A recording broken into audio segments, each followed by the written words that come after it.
Hello and welcome to another episode of Tiki Room Radio. I'm Sans Marc today, so you're looking at the one and only presenter of the day. So I'll be debating myself. Actually, I do have a guest who will help with the debates tonight. Oh man, where did this thing go? I have this one set of headphones that it has these like little gel things on the ends, and I lost the one little ends. Makes it so uncomfortable. Yeah, no Marc today. Marc is outy like a trouty. Something came up, so here we are going sans Marc. But not to worry, I do have a friend with me, I guess, who I will be debating with today. Hey, what's happening, everybody? Looks like Marc has quit the job. Not surprised. Who wants to work with this clown? So I'm going to debate him today. So yeah, we got a debate. Kinda. So yeah, tonight Rebel and I will be hosting Tiki Room Radio. So without further ado, we might as well get into it. We do have topics. I wrote them down here. I'm going to let Rebel go first because I think it's only fair for the guest to always go first. Yeah, I know. This is where we... Hey, listen, you got to show up, right? Consistency is important. So, Rebel, which one do you want to choose here? Hang on, let me... Just flip your little wing on it, all right? I'm looking.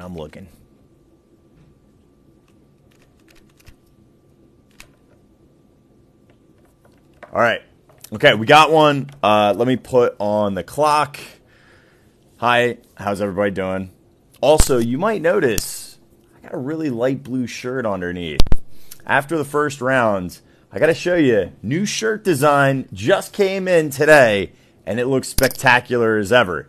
But for some reason, I was feeling in a very Kirk Lurky mood today, and I was wearing this sweatshirt like all day. I know it's like 90 out, but... It was raining like crazy. Really? I don't think it's cactusy on my side, Jack. It looks right as rain. It might be just you. Are we good? Let me know. Flowers me up or tell me I'm horrible. I'll fix it if it's bad. The Walrus Man. Thank you, Kristen. It's in and out. Okay, Kels, you're having trouble. Anybody else having trouble? Let me see which Give me 1 second. It's always weird sometimes in this one spot, depending on where I put it. Are we good? Give me flowers. If we're not good, I'll change it. Are we good? Are we not good? How many people are selling T-shirts? What does that mean? We're halfway good, not good. Okay. Is that better? I just reset my Wi-Fi. Is that better? If not, I can reset all of TikTok. You tell me. Are we good? Are we good? Not good? For now. Don't say it like that. That's like so like it's like it's gonna break or something. All right, thank you everybody. Okay. Here we go. Let me put a timer on the clock, and our first... I'm all discombobulated because I'm trying to do everything. All right. First topic of the night is going to be, if you could, this comes from Michael. It's still in and out. All right, you know what? Let me try one more. I got to reset that somehow. You want me to go do that? No, I mean, you can if you want. Yeah, you can reset it because I'm now on the regular one. So I don't know if it'll work or it won't. It looks like everything's broken now. So I might have to just do 5G. 5G. I switched. It's weird, right? So like we have where our Wi-Fi or where our internet comes in, it's in the bedroom. And then like once you're sitting here in the kitchen, you're split between our Wi-Fi router and our extender. So I never know which one is going to work. So usually the extender one works, but it's been really weird for us lately and been in and out. So are we okay? I don't want to blame Rebel. He's so nice. We haven't started debating yet. Well, it's true. It's pausing for you again. It was fine before. Okay, give me flowers. Give me cat. Give me something. This is like a mess today. Today is an absolute mess. Get a mesh network superior to an extender. I don't know what that is fully, but I'm going to write that down because I'm just curious now. You've got me completely curious. And this is very frustrating because it's like half people are good and half people are bad. If it is bad for you, exit out of TikTok and enter back in and tell me if we're good. Mine has been good the whole time. Yeah, that's what I mean. Like, this is like, for some people it's good, some people it's bad. Could be TikTok. Google Mesh is awesome. Okay. No connection issues. Okay. I'll look into what a Google Mesh is. Got it. Thank you. Good heads up. All right. Let's go. 1 minute on the clock. What is one non-Disney IP you would add to a theme park? Now, I'm going to change this a little bit because this isn't going to be necessarily Disney, right? So Disney isn't going to be a factor here. We're picking stuff that's like way out of the realm. So, Rebel, are you officially ready? I'm ready. All right, so 1 minute on the clock. Here we go. So the one thing I think that the world needs to have a theme park of, South Park. Hear me out. I know it's a little adult, but could you imagine going to actually South Park, Colorado? Not gonna lie, it'd be hysterical to have meet and greets with Cartman and Kenny. I mean, they're so funny, so iconic. They've had storylines forever.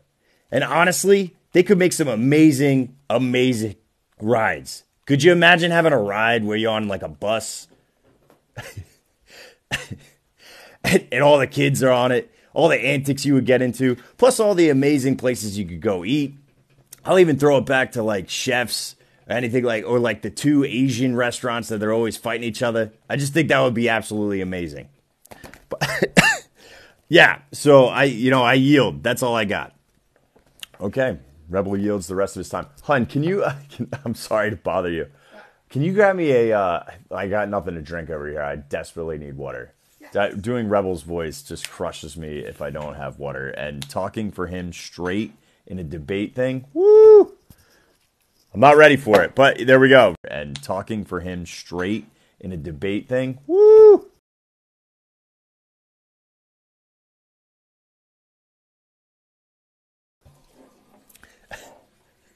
This is all my turn. What have we turned into? Thanks, hon.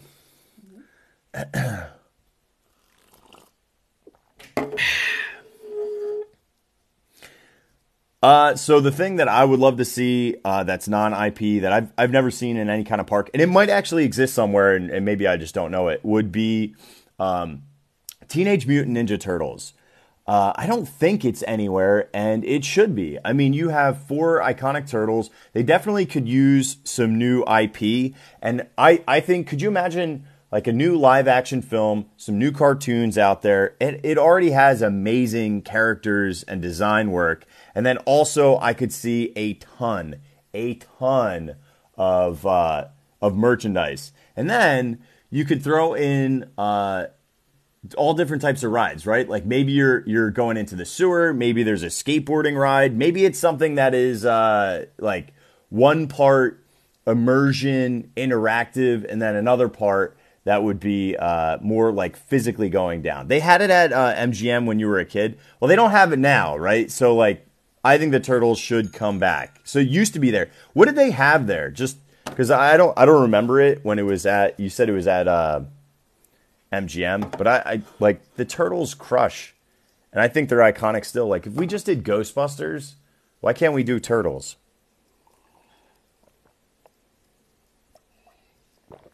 What's MOA? Wow, stage show. Something MOA. Trying to think. Mall of America. Oh yeah, you know what? I think they have it at. You're right. They have a shredder coaster at the what do they call that? The American Dream Mall, too, in North Jersey. I totally forgot that even existed. Man. So it does make sense, at least. The Mall of America. Okay. All right, but like, I mean, obviously this would belong more in, I mean, you could bring it to studios. It would be so good in studios. Sorry. Okay. Yeah, malls in general, they don't really exist anymore. All right, I got to put 30 seconds on the clock for Rebel. It's already been done, dude. Like, did you not remember that MGM had a live show, a stage show? Boring. Been there, done that. Plus Mall of America and the American Dream have rides for it. Let's get something new that's never, ever happened before. And let's get South Park its own due. I mean, couldn't you imagine walking around, hanging out with Stan, all the different types? What am I doing? Get me out of this. Fever dream. Talking about a fever dream. Have you ever debated yourself on a live show before? Yeah.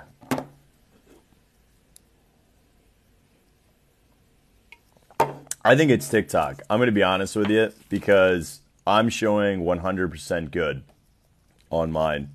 And it's when it gets real bad, it'll show unstable for me. So ready? I'll switch my Wi-Fi to the extender now that the extender, mine was for a minute and then you fixed it. All right, hang on. Let me pop out. I'm going to attempt to switch to the other Wi-Fi, see if it fixes it.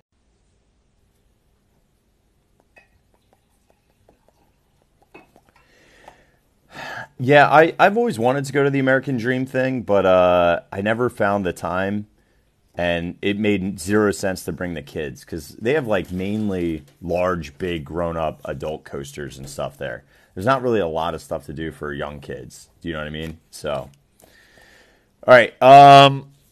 Yeah, okay. All right, fair. Teenage Mutant Ninja Turtles exists at other places. And you want to know why it exists at other places? Because it works. It makes sense. And the biggest problem with putting it in like a Mall of America or the American Dream is it's not very entertaining or large scale enough. Could you imagine if Disney put some Imagineers against it? We had, could you imagine having like going against Shredder and the Foot Clan in the sewers? I just imagine that being like an amazing dark ride or even like an interactive game like the Spider-Man thing that they do. I don't know what they would have. Okay. I don't know. So because Rebel is the guest, he gets smiles the entire night. So let me pull up the poll.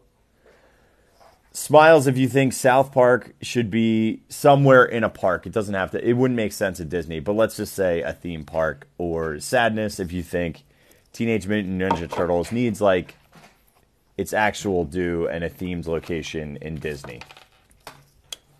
So, Smiles, South Park, Sadness, Turtles.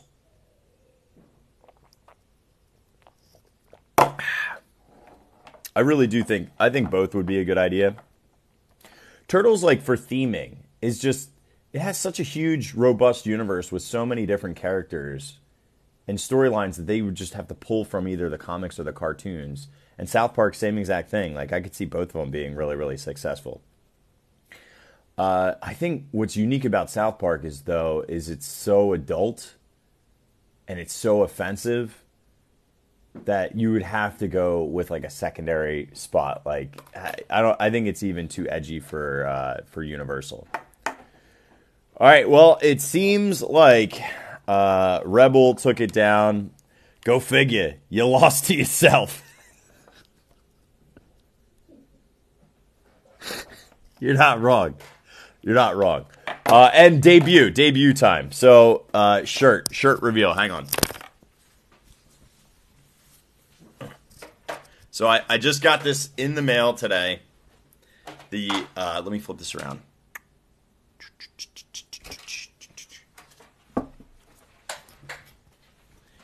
The official Midway Maniac shirt is in. I hate when it's mirrored. I can never like showcase off things correctly because I'm grabbing the wrong side of my body on this. But there you go, Midway Maniac, shooting rings on aliens, and then hang on, it'll be easier if I stand. And you got everybody's always complaining that there's no hidden walruses, hidden walrus. Well, not so much anymore. And then to get away from IP on the aliens, I tweaked the aliens a decent amount. So, yeah, my hair looks so fluffy. It is fluffy. If I don't put any things in it, it's, you know. Although, like, the young kids, they do, not this, but, like, they do some sort of, like, weird thing where they just, like, stick their hair with no product or anything in it. Kids don't even say product anymore. That shows how old I am. And then on the back, break. I can't tell if that's even showing. It does have the kid on the back. So there you go. It exists. It's a thing, and it's here. You don't use stuff in your hair either. Shocking. You don't use deodorant. Do you use shampoo? Do you use soap? Yeah, this is obviously, I am a little bit biased on a Midway shirt, so I'm naturally going to like it more than a lot of things. But I just, like, nobody has a shirt that shows a blaster shooting, and it's got the little cord, it's got a little motion on the cord. It's like, anyway. Use shampoo once a week. What? What? Hang on, I have to read this. I use shampoo once a week as per my master barber. You do have nice hair, though. Wait, who am I to judge? I don't think you're supposed to shampoo all the time. I don't know what I'm saying. All right. So, yeah, Midway Maniac shirt is up and live at walruscarp.com. But super, super stoked on that. It's just such a cool design. People at Midway are going to freak out when I wear this. I'm very, very stoked. If you over shampoo, you strip the oils. But like I'm like an oily, greasy, like I break out all the time. Never mind. Anyway, all right, so Rebel took that one. So nice job, Rebel. At least this way. At least I'm going to win somehow. All right.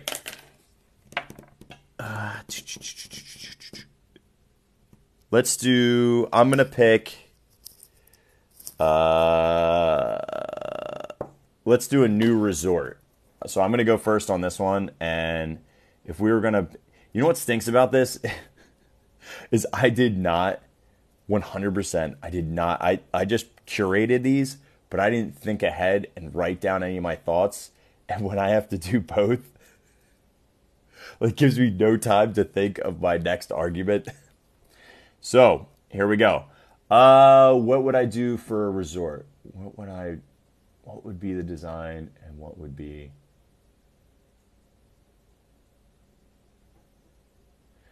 I feel like I did something recent with it. You know what? What was that? It's like a weird timer thing. Let's do we're going to do a value resort, because I haven't done like... Yeah, I got an idea. For a value resort. People are going to go, this is no way this is a value resort, but it should be. All right, anyway. 3, 2, 1 minute on the clock. Moana. Talk about one of the most iconic of all of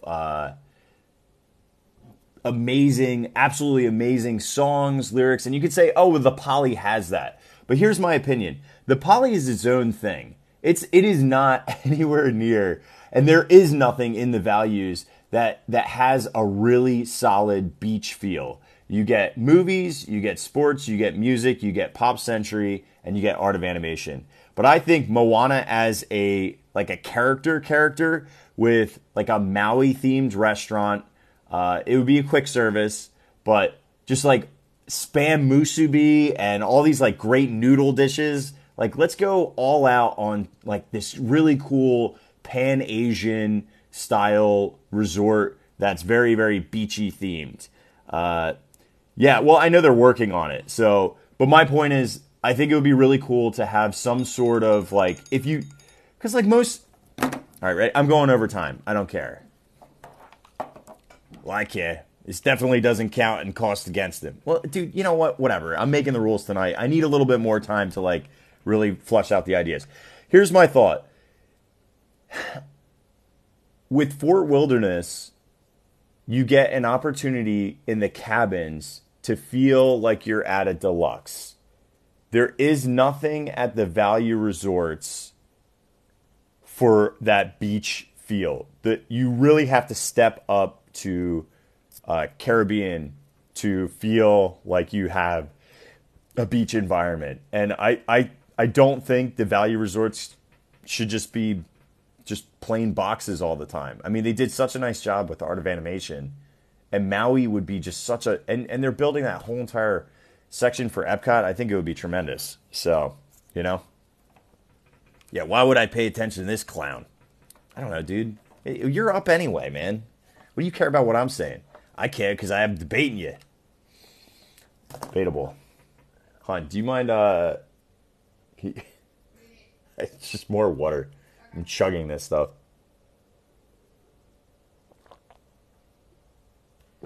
I really need to, but all right. In fairness of everything, Marc did give me a heads up, but I didn't see it until 6 o'clock. Gave me a heads up at like 2 o'clock, but I didn't see it until 6. So I had no shot of booking somebody. But moving forward, I think, and this is just me talking out loud with everybody, if you have any interest and you're a part of our Discord and you have 1,000 followers and you want to just come on here, and listen, it's not everybody on here who's debated and been guest hosts. I am very kind. I'm not kind to Marc, but because he can handle it. But like anybody else who wants to guest host this, that would be awesome and tremendous.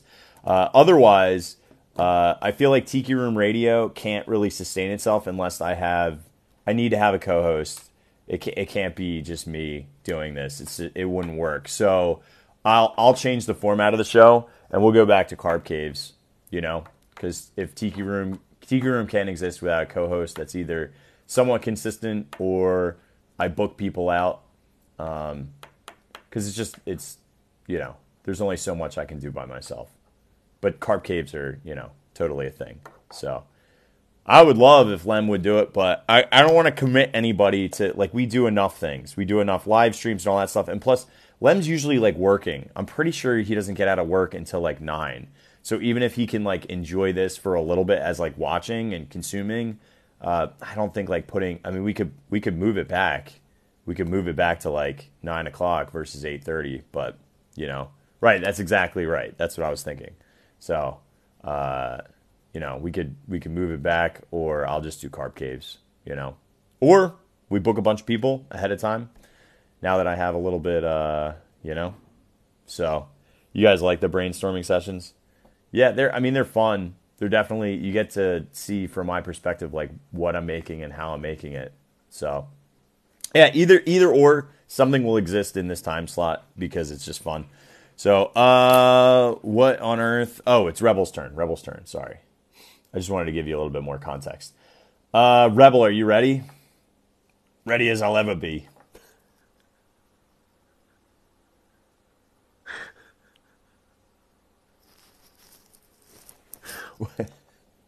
Oh my God, I really need to come up with another one.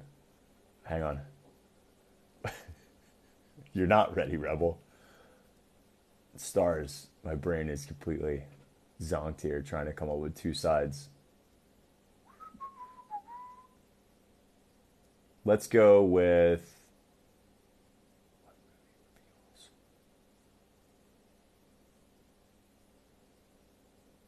They don't really have one. Okay. All right. I feel good. 3, 2, 1, go. Fab 5. Now hear me out. I know they exist in places like the Contemporary a little bit with Chef Mickey's, but tell me how cool would it be if you had a Goofy, a Donald, a Mickey, a Minnie, and a Pluto. Have them all have their own buildings, their own different locations, the theming, the colors. You theme all the food to them in the quick service. There's just not enough love for them as a group. I mean, it's We barely have our own rides. Goofy has Barnstormer. Mickey and Minnie Runaway Railway is the first time Mickey and Minnie get a thing. Donald, does Donald even have a thing? Donald doesn't have a ride. Phil on Magic, I guess, but it doesn't really count. You know, let's give a little bit more love to the Fab Five. Yeah, I would agree with Phil our Magic. I mean, it's an attraction, but it's not a ride. Oh, he has 3 Caballeros. Dude, he has 3 Caballeros. Get real. Donald doesn't need his own spot. And besides the point, I think people, when they want to go on vacation, yeah, they like all of the Fab Five, but I think people are ready to move on, especially kids. Like, kids don't have the same connection to Mickey and Minnie like adults do. And I know adults are paying for these things, and they still like seeing Mickey and Minnie, but the rest of the characters don't get as much love. And I think Moana would make a ton of sense. And especially, like, give a good price point for people staying at value resorts. Okay, you can say whatever you want about Mickey and Minnie not getting enough love and nobody cares about them, but it all started with a mouse. It didn't start with some girl on a raft talking to a chicken and some dude who has a hook. I mean, we all know how Disney loves people with hook hands and crabs that are shiny, but give me a break here. We need iconic characters that have been around through the test of time. Fab Five. Interesting. I like your thoughts. Some good thoughts there. And you know what? Hang on. Jill, I'm with you on this. I went on the Diz Nerdy Network last week, and I was asked if I could replace any one of the Fab Five, who would I replace them with? And the answer to that is unequivocally Pluto gets removed and Daisy gets the replacement tap-up spot. Daisy is a more iconic character to girls. The couples are so important. Mickey, Minnie, Daisy, Donald, like seeing them all together. And you see it in these parades and these shows. They pair them up. So it just makes sense. The only time that Goofy gets paired up is never with Pluto. It's occasionally with Max. So... And Daisy is a better character. That's why I say, like, don't even go to Chef Mickey's. Don't go to Chef Mickey's. Go to Topolino's Terrace. It's a better breakfast. It's, in fact, the best character dining on property. And you get Daisy, Donald, Mickey, Minnie. Is Goofy there? Hun, is Goofy there? Donald's a sculptor. Daisy's a ballerina. Mickey is a painter. And Minnie is a reporter. Yeah, I don't think Goofy's there. Yeah, Goofy is not. Okay. I've never been to Disneyland's Goofy's Kitchen. I've heard it's really good. The only reason why people go to Chef Mickey's is because they can't get Rezzies at Topolino's. Yeah, I mean, maybe. It used to be Chef Mickey's was the most popular because you could, it was one of the few places that you could see all of those characters together. I'm trying to remember who's at Tusker. Here, let's put up the poll. Smile's going to be for Rebel on a Fab 5 hotel, and Sadness is going to be for me with the Moana Value Beach style hotel. Which I really honestly, like, who can afford anything at Disney? You're going over your time, bud. I'm not... This is just an aside.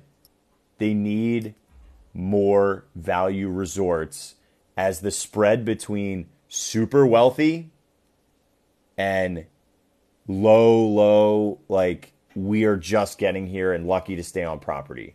Like, we need more of this level. Not that many people are in this, but they keep building this. We need more of this for, like, regular people to go. I never can stay on property. Ever. Like, if I stay at the All-Stars, I was saying this to Ash and Lem. If I stay at the All-Stars, it's on some sort of deep discount, and I'm, like, so thrilled that I'm on property. But I guess, you know, like, if you're budgeting, it's different because I live here and everything, and I go for work, so it's not like I'm even being able to enjoy the resort. But if I ever got a chance to do a staycation, don't know, with the kids and stuff, we always use points and everything. But you don't think I gave Rebel a strong enough or relatable topic? You know what? I like that. I think that's fair, Angela. I would love Angela. I've never done this before. Let me look at the interact. Did I take that one? Okay, so I took that one. Close, though. Rebel, you were close.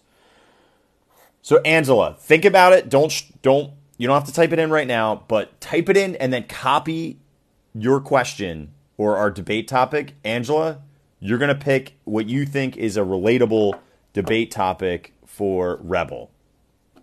Okay? It's not going to be the next question, but think about it. But the reason why I'm saying copy it is so if I don't see it, so you don't have to like retype it all out. But Angela, you can get question number 4, debate topic number 4. What was I saying? I had something. Oh, I wanted to look at Tusker House is Mickey, Minnie, Daisy, Goofy. Cape May Cafe is opening back up, and I forget who is at Cape May Cafe for characters. Does anybody remember their breakfast? Which I think their breakfast was really affordable, even with characters. Minnie, Donald, Daisy, and Goofy. At this point, I guarantee it goes up in price. I love their outfits though. Hang on. Daisy's in like a sun cover up, you know what I mean? Which is so cute. And then what else is there? Goofy's got like a life preserver on. Yeah, you know what? It's better than Ohana's because of the eggs. Here is Minnie. And then there's no Donald picture on here.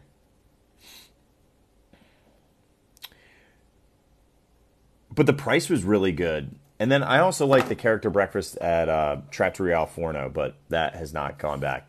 Did he like it when he went, PJ? I really enjoyed it without the characters because it was really affordable. I mean, I know Lem and I were enjoying Ohana's and Cape May Cafe before it reopened.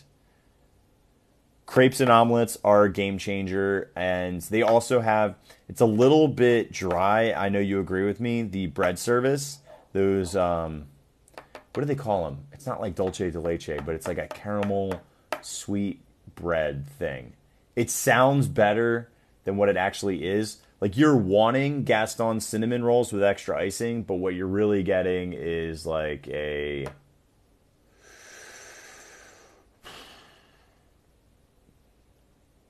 stale toast with a little bit of sweetness. I forget what they call them though. I liked it last time I was there. Plus Pog juice, you know. Who doesn't like Pog juice? Also, Tonga toast is the only unique thing. Yeah, but like, who has Tonga toast? You can't get Tonga toast at Ohana's. No, it's at Kona Cafe, right? And you can get it at Captain Cook's too. You know, versus you miss out on the strawberry compote and what do they call it? They don't call it Spam. What do they call it? It's like something ham. I forget what they call it though. And I remember when I ordered it, they were like, sir, you know it's Spam, right? And I'm like, yeah, I love Spam. Dude, Lem, the Spam that was in that hot pot was so good the other day at K-Pot. Also, Kristen from the Kingdom Crew hit me up and said we should go check out that spot across the way. But you said it was okay.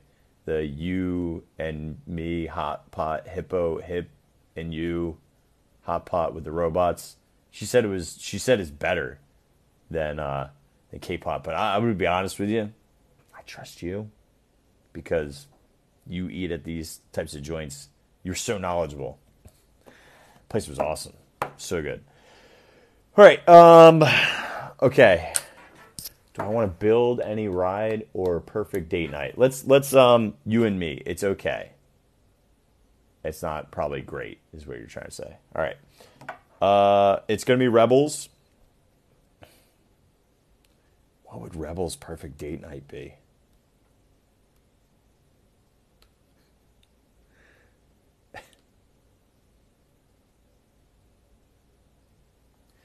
Oof. Okay. Ready. Rebel, have you been on a lot of dates? Been on more dates than you. All right, well, that's not what we're talking about. I'm saying, like, have you been on a lot of dates? Like, you go out, you date a bunch? I see a couple plugs here and there. Yeah, it just depends, who's available, what's going on. Yeah. Fair. Okay. You're good. Hang on. Let me get the timer ready. And your perfect date night at Disney, Rebel, with the porg of your choice. 3, 2, 1, go. All right, picture this. You are dressed to the nines, all dappered out. Your guy or gal looking good next to you. And you head on over to Cali Grill. It's the only place to go for a date. Because, listen, we all love seeing the Magic Kingdom at night. And who doesn't love sushi, cocktails, fireworks? You'll start seeing fireworks, as a date.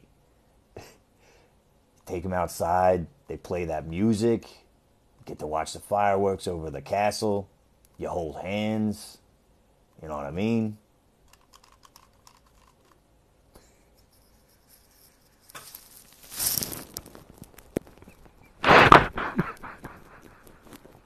It's the perfect date spot.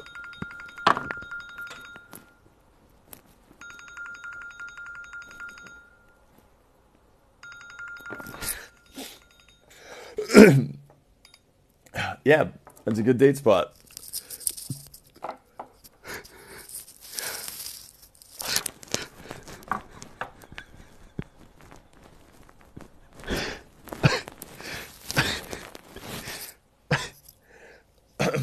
Sorry, I just had something in my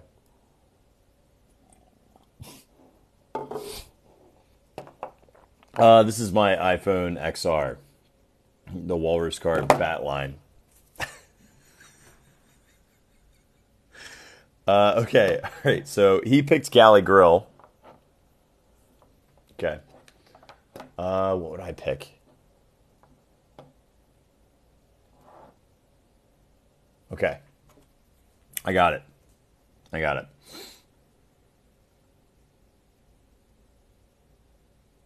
All right. So I'm going to go a little bit different and choose a non-traditional date location. And we're going to go actually inside of a park, and we're going to go to Animal Kingdom. We're going to start out, and we're going to do a couple of experiences here. First thing, we're going to ride the safari late at night, just at dusk, when all the animals are active, because that's awesome. Then, builds up our hunger. We head right on over to Tiffin's. Spectacular food. Really well seasoned, explorative menu. It's not your normal Disney food. It's an experience, and everybody wants to experience something unique and different on a date. It helps you grow as a couple, and it's fun to challenge yourselves and your palate. Things like octopus on the menu, which are not normal because they're usually just breaded and fried. And then to finish it up, you're going to go into the gorgeous Pandora at night, and you can either decide if you're thrill seekers, you ride Flight of Passage, or if you're feeling a little romance, you're going to ride Navi River Journey. So the phone we're on right here, this little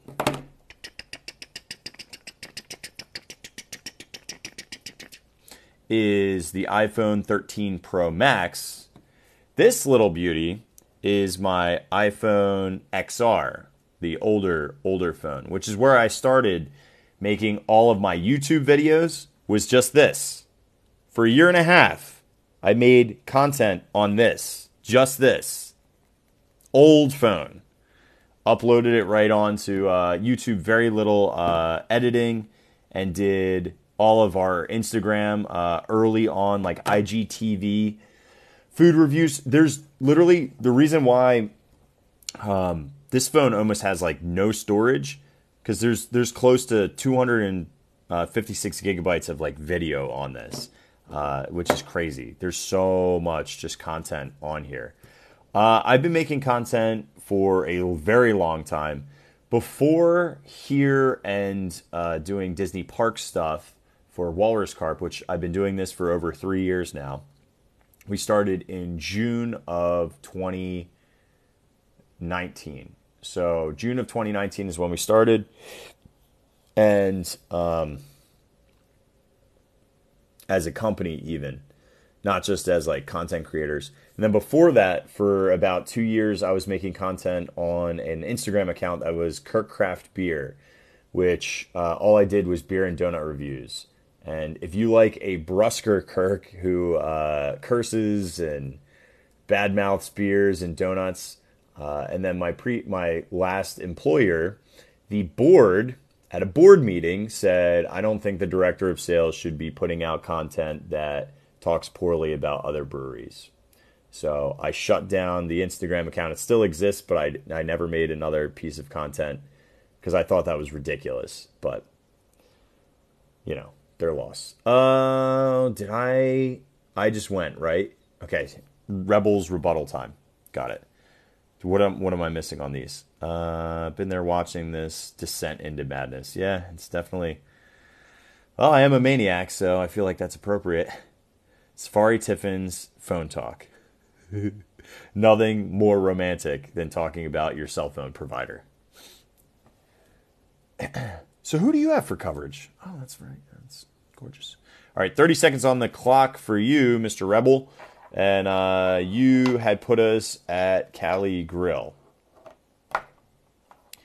Well, listen, we're not going to end at the Cali Grill.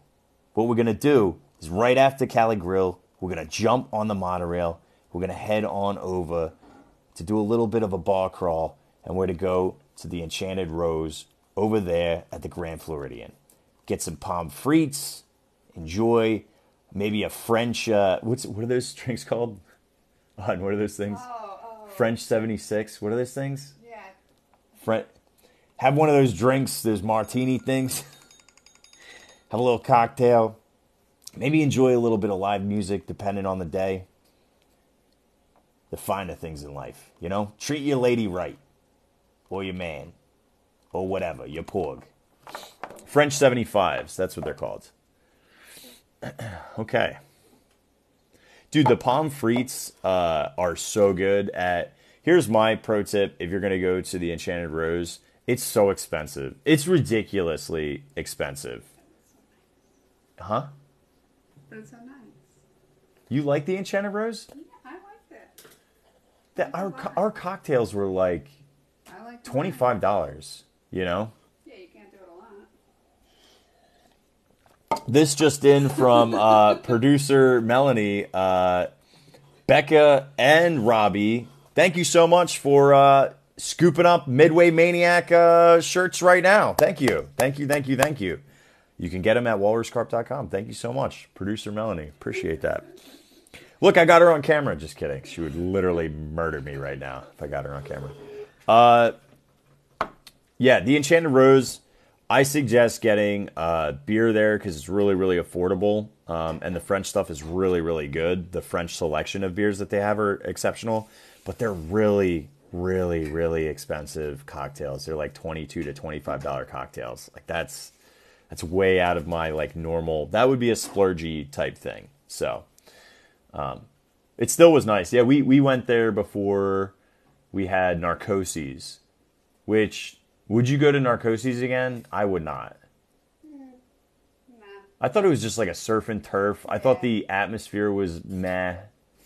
It was the greatest part about that night to me was when we got... you got a Copa di Vino single serve wine cup with the peel off top. And I got like a Coors Light bottle. And we walked all the way out to the boat and... watch the fireworks together. And that was like one of the last times... Actually, that was probably the last time that we've ever watched Happily Ever After because it changed. Because we had moved... I don't think we saw it with the kids in September.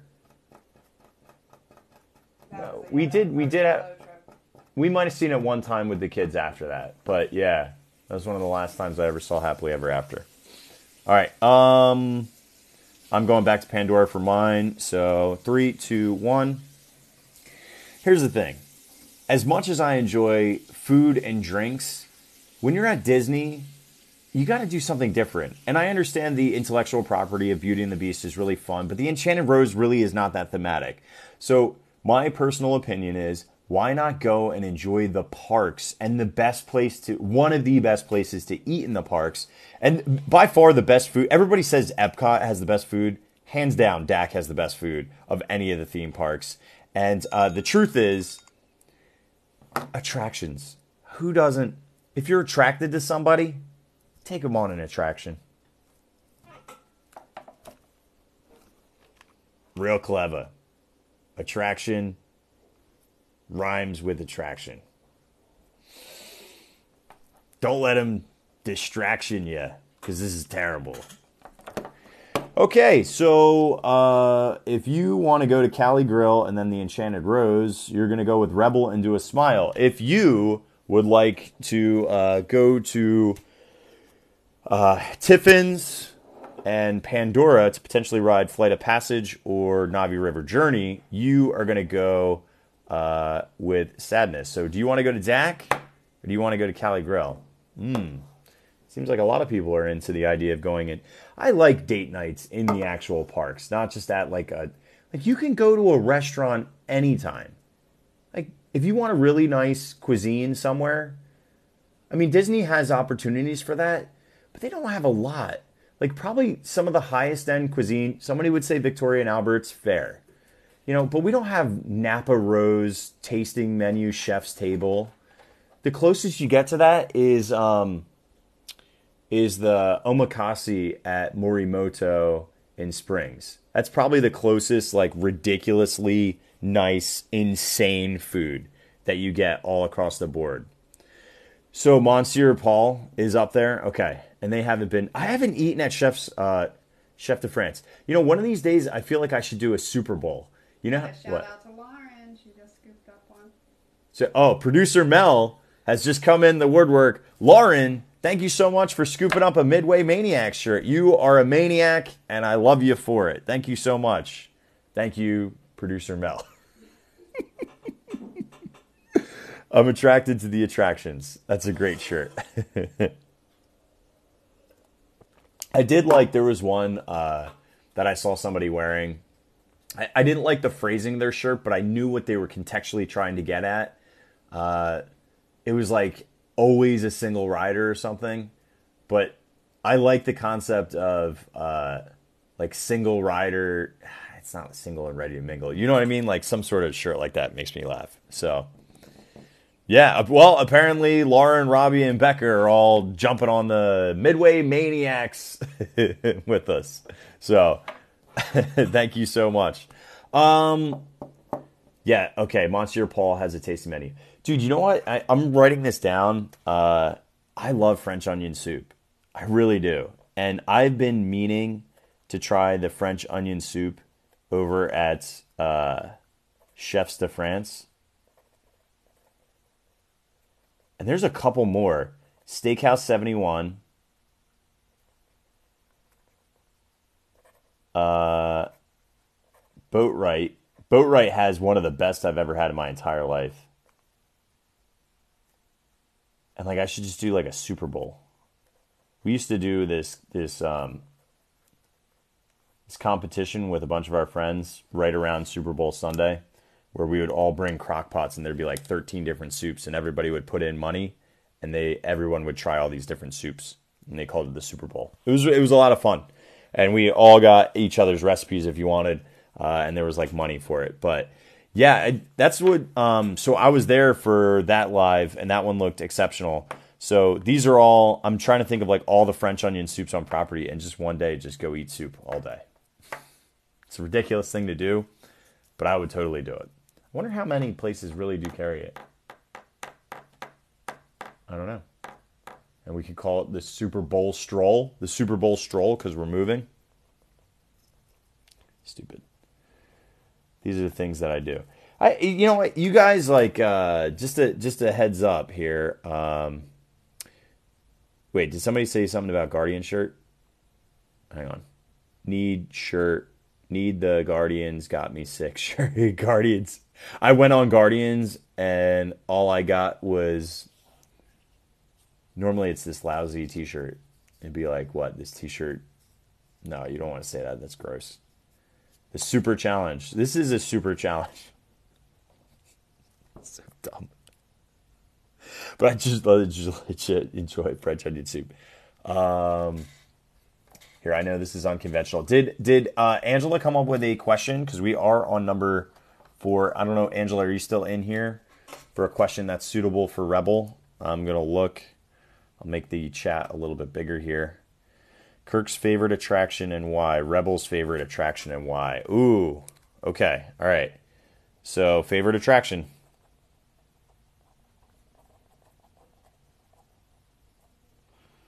Okay. Got it. All right, I'll do that in 1 second. I just want to pull up.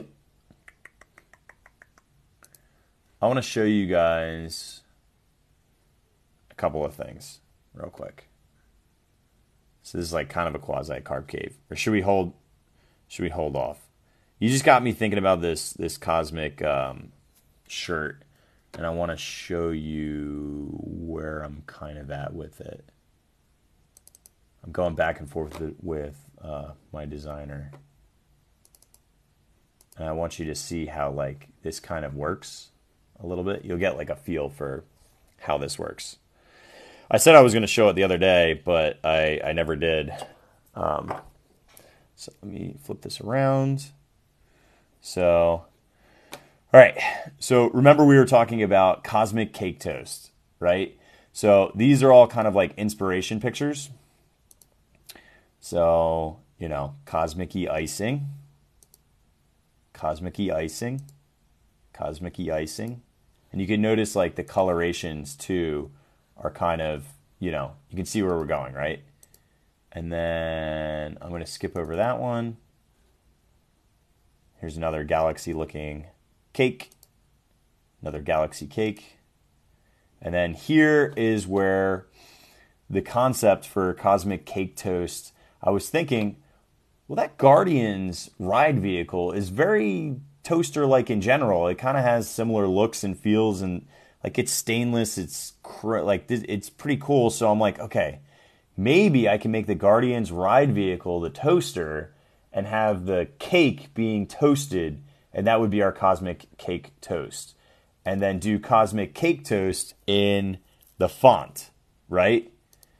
So these are more inspiration photos.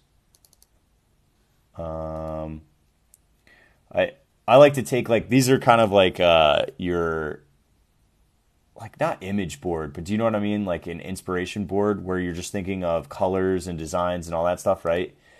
So I'm like, okay, this could then become our toaster. This is how my crazy head works. So then I start with something like this, where in Photoshop, like really simply, I just put a bunch of stuff and ideas together and then explain it further. I've been working with this designer for over 3 years. She kind of gets exactly where I'm at. So literally, this is what I'll send her. And she's been working with me long enough to like figure out how to make all this work. So what she'll do is she'll do a sketch first with all this information and go from here to a concept art. So this is our first concept sketch of the ride vehicle. This is like the darkness knob, the push down switch, ride vehicle as our toaster unit, and then these would be our slices of cosmic cake toast. Know what I'm saying? So, but we're not done, right? So then I get the, once I give her feedback on this one, she then makes this. So this is the start of it. We're not there yet, right? So we're missing the top lever down. This coloration just gets changed by me. I'll do that. I'm not stressed about it. I need more design work on the sides, and this is too long. Like, this needs to get shortened. So, like, really stop right here. And this section needs to be more 3D and elevated like that. And I want this to be like chrome, so I can like change the colors there. And then the top part, not like bread, should be more square rounded. And then this be like icing on the top with like little white specks. And then the cosmic is okay. I probably will just change all the colors in here. And then she did another one where she put icing through the center, which I don't like at all. But it's also, I don't like it because this looks like a piece of bread. So then I sent her a toaster and said, like, I want to be able to see the slots of the toaster more, and then like a lever like this. This is what I sent her. So this is the feedback, right? So shorten the ride vehicle here. Add yellow and silver bands here. Push down bar up here. Make the slots a little bigger, and then round it. And then I sent her more pictures. So, yeah, if you don't remember in the actual ride itself, in the pre-show, what happens is they're talking about Rocket comes up with a plan on how to get the cosmic generator back, and he says, piece of cake. And then Drax goes, cake? There's going to be cake? This plan is making me so hungry, right? And then later on, Star-Lord says something to the effect of like, we're all toast. And then Drax replies, first cake, now toast. So, cake toast. Now, at the very end of the ride, they mention cake toast again, where they say, what's the line? The line is, now what about this cake toast? So it's the very last line of the ride. They say, what about the cake toast? So the shirt is actually going to say cosmic cake toast. And then on the bottom, it'll have, I forget what I wrote it down. That's the Whack Job shirt tagline. Hang on. Trying to look through all my notes. Haunted Mansion stuff. You know, I toasted, you know what cake I toast? Pound cake. Have you guys ever toasted pound cake? There's a place in Philadelphia called Stock's that makes the best vanilla pound cake I've ever had in my life. It's actually one of the better cakes I've had in my life.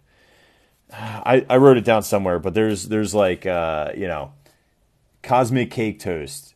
It's our mission to fulfill your hunger or something. You know what I mean? Something that like links up with Drax's thing. So does that make sense? Stock's pound cake is forever amazing. Yeah, tell me about it. So there you go. You get a little bit of a carp cave. So many notes in Chicken Scratch about shirt ideas. Yeah, I mean, it's like all over the map. It's just that this is like a notebook just filled with randomness. Plus I have notes in my other things. But there you go. The cake in the toaster definitely needs to have the center frosting layer. Okay, I like that, but I want to take a stab at it. So there's some things that, you know, when you work with an artist long enough, you know what your capabilities are, you know what their capabilities are, and I know the style that she does, and I know how I can influence style. So I actually went in, and she's really good at like completely mocking up things, but like, so for example, on this, can I zoom in here? I can, hang on. Not in my face. So you'll notice that the alien got tweaked, right? I could never explain to her to make just like a generic alien, right? So I had to give her the actual Toy Story alien, and then I went in and modified it and completely changed like different layouts where things were at, added antenna, deleted eyes, stuff like that to make it more like just not the same thing. Because parody's fine, but you know what I'm saying? So, but I also just know what I can do. like I did all of the font work. I sketched out the initial blaster, and she just finished it up. I had the rocket all drawn out. So, yeah. Yeah, this is probably my favorite shirt, but obviously, like, I can't... So here's something. People always give me great ideas. Really. I mean this from the bottom of my heart. You guys have amazing ideas. Amazing ideas. But the biggest problem with ideas that aren't your own is unless you're in love with it, you don't have passion for it. And what I mean is, like, I can make shirts because we talk about it on a live or something. I can make shirts. Like, I could crank out a bunch of, like, really easy shirts, like font style shirts and stuff. But I'm just not going to be, like, overall happy with it. Do you know what I mean? So it's very creative, the way the behind-the-scenes process. Yeah, you know what? Do I have... hang on. Let me see if did I save any of... I'm trying to think of, like, another one that I have behind-the-scenes stuff. Oh, I mean, this one was easy. I didn't have to use anybody's... you know what? Hang on. Let me see if I can... The Midway Maniac one. What do I have? And then we'll get back to debating. I'm sorry. Give me 1 second.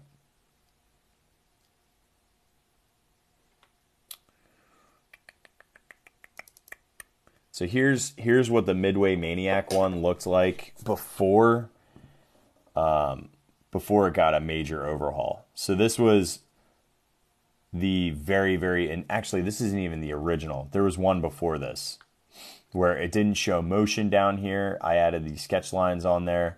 The hoops didn't look that good, and even the chicken scratch. Even the aliens. There's like, she overlaid the aliens here, but like I couldn't stand that the hundreds were up there because it wasn't authentic to the actual thing. I didn't like that there wasn't an additional thruster section. So like then I'll give all these notes layered on top and then go from there. Let me see if I have some of the initials. So like I'll send her pictures like this so that she gets like a real idea of what it all looks like together.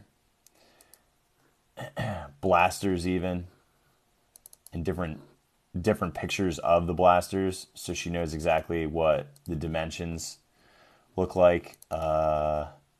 Here was a really, really early one where I was like, this is like, come on.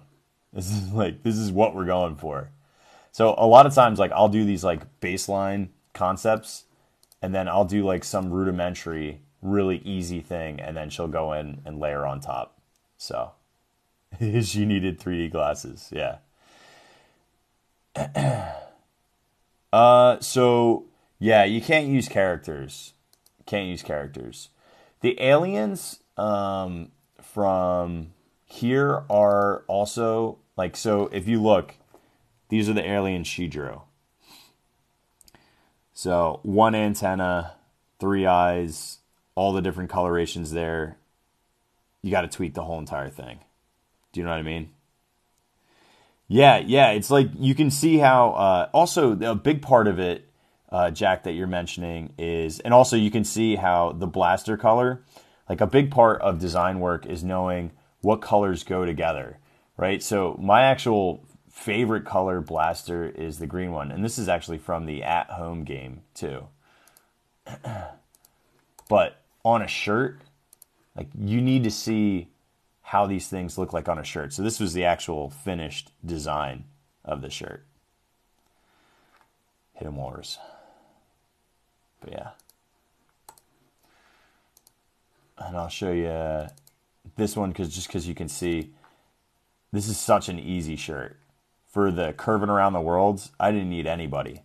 I just Eiffel Tower, look at Soren, get a font that somewhat matches Soren, turn the Eiffel Tower curved over, change the lettering, boom. You get curving around the world. You know? So, yeah, I mean, this is how we do it. I'm so sad. I never finished any of these shirts, but there was a period where I was working on a schoolbread shirt that looked like Alice Cooper's School's Out for Summer, and I was like, what if it looked like this? And it was schoolbread, and it said schoolbread forever, but I hated the design after I made it this. I was like, yeah, that'll never work. So I quit. I quit that idea. I didn't like it. Once again, you gotta like see it. I'm a visual person, so I have to like make it and then go from there. I'm trying to think of. So this is an interesting one because I have a Pirates shirt that's a Christmas themed pirate shirt, but I've never done anything with like the regular Pirates.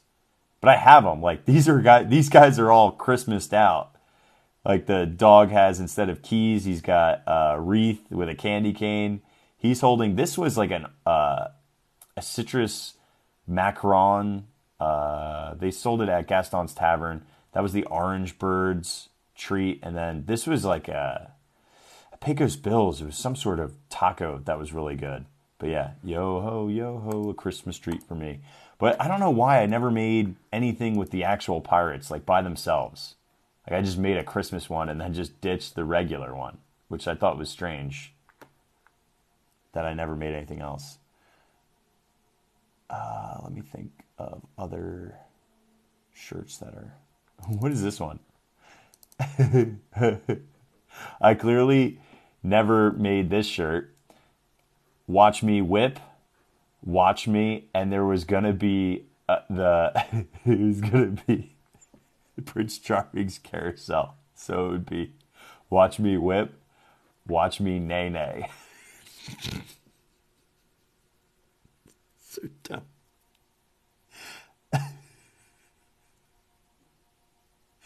So yeah. Anyway, I never made that one either, but you know. What is this one? Lotso? Inspirational Lotso shirt. But remember, they'll say anything to make you doubt yourself. Lotso. Okay.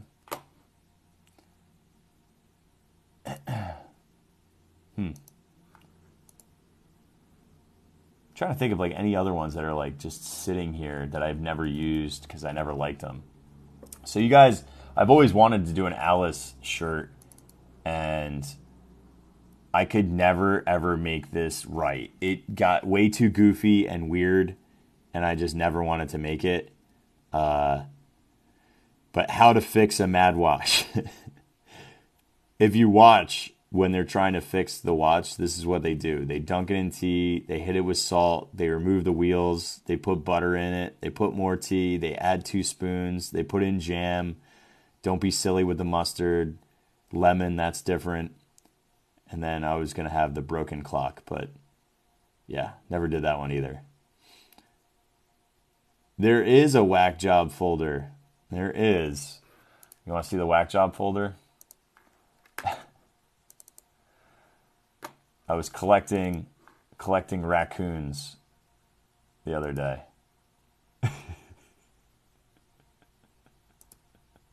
I love this guy. I just want to put like a little iPad thing that says like a 0.2% chance of like mission complete, and just write like, how else are we going to keep track of that whack job?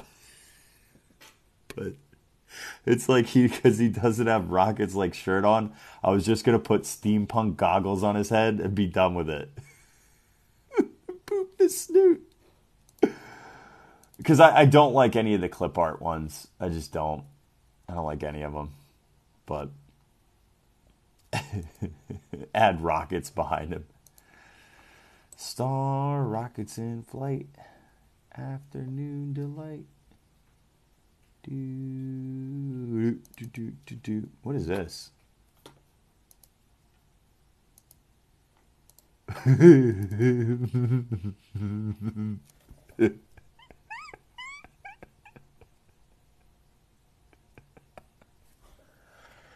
Oh my gosh.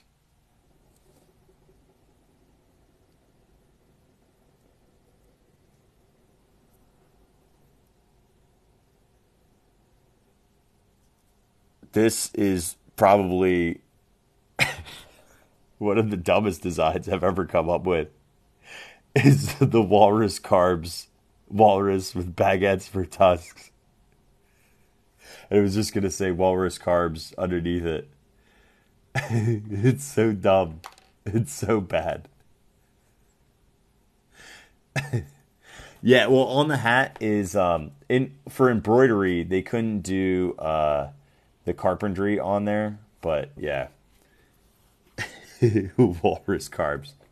I mean, I can write just Walrus Carbs around it and put it out as a shirt pretty easy, but yeah, I never did anything with this either.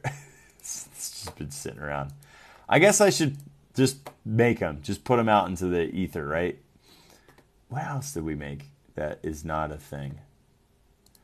Oh, you guys will love this and be like, Kirk, why have you not done anything with this? And I'll go, I know. Just put it this way, I know. It's because I don't like his face.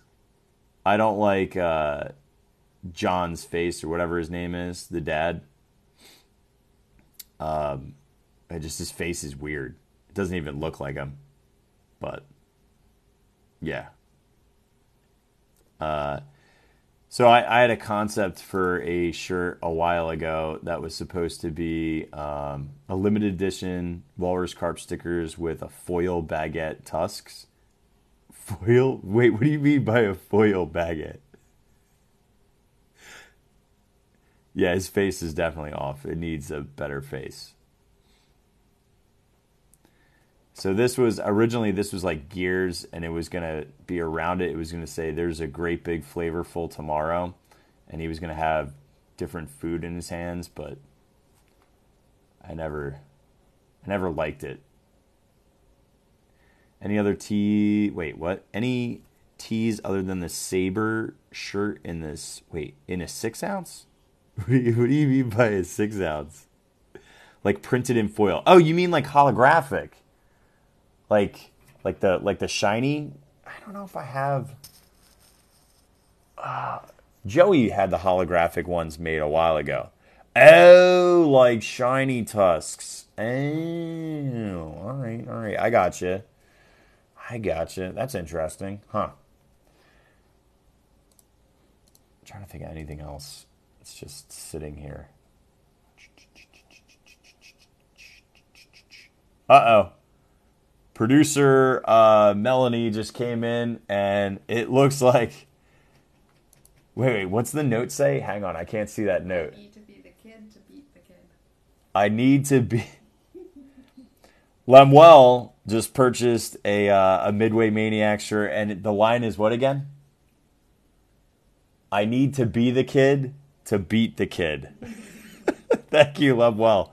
We gotta go actually play together. What? Corey also put in an order for some other things. Corey, thank you, Corey, for putting in an order as well. Thank you so much. Hang on, I'm sorry. Like, we got so far away from Rebel and everything. I know I'm like way squirrel on this side of things. What did let me go back to, do they make glow in the dark material? Not for t-shirts, although I can make glow in the dark if I make other things. What determines what color options you choose to be available for shirts? Great question, Michael. So a big part of it is what works with the design, what changes do I have to make to the design to make it work, and what are the most popular shirt colors, and also what's available from our manufacturers. So all of those things go into that. Somebody asked me if I have Christmas stuff. Sure, ho, ho, ho is a Christmas design. I didn't have great seasonal timing last year. Like, even our, this came out really, really late. Our Hocus Pocus, which actually cracks me up because the Hocus Pocus cupcakes, this was made by a cast member who works at Disney Springs, who gets money every time one of these sells.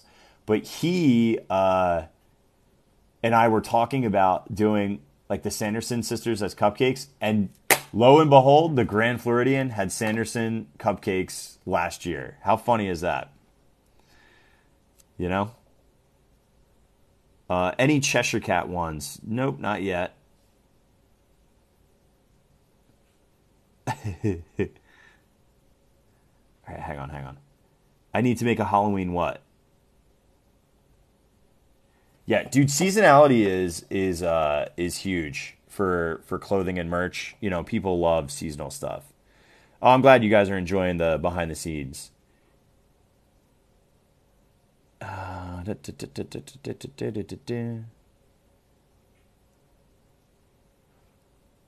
right, I'm just scrolling back and trying to catch anything. Loungefly came out with a bride backpack, and it's so cute, but it's sold out in minutes. Really? You got to throw that into the Discord. I'm super curious what it looks like.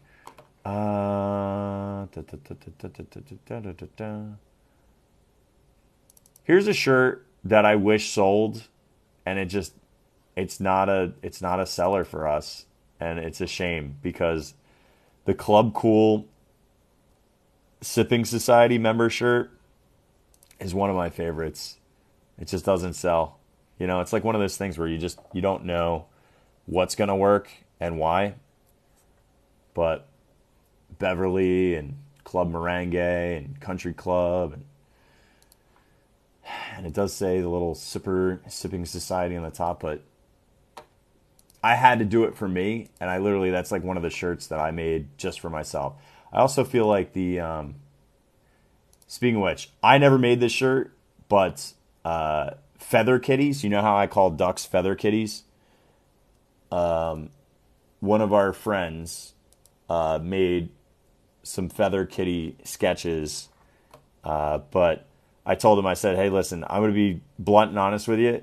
I'll sell them and give you the majority of the profits. However, I don't have a passion in this. I'll vectorize it for you. So I took her sketches and made them into vector artwork so that they could get inked.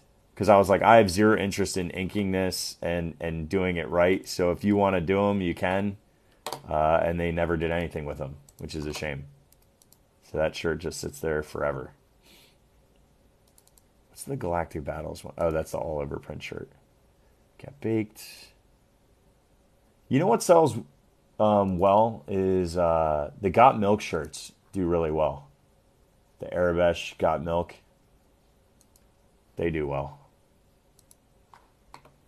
And what is Skeleton Heart? Oh, yeah, this is a good Halloween one. This one sells really well for Halloween. It's like a full-size skeleton with the poison apple heart in the ribs. And there's also a purple version. Yeah, that one sells well.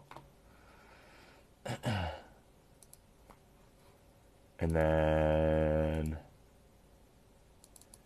I, for the life of me, was trying to do a Splash Mountain shirt before all the crazy controversy and everything. This will never come out. But I was working on, and I wanted to replace the alligator, but it was going to be Snack Mountain, and there's all these snacks coming out of a musical note. And I mean, I know that doesn't look anything like Lewis, and I couldn't draw Lewis if I wanted to, but yeah. The Snack Mountain shirt will never come out, but Snack Mountain exists. Jose, you saw that, right? Like, I'm not losing my mind that you saw the other version of it. Do Bite Me, but make it Christmassy. You like put like a Santa hat on it.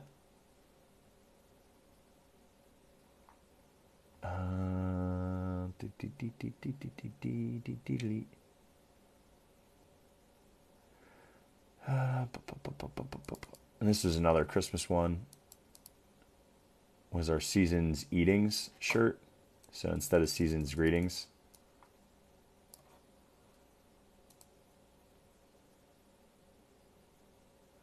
So the Linzer cookie, gingerbread cookies, which one, once again, Mickey and Minnie as cookies or Orange Bird as a cake is different than the actual characters themselves, you know? And like Mickey symbol here in icing, you can get away with some of that stuff.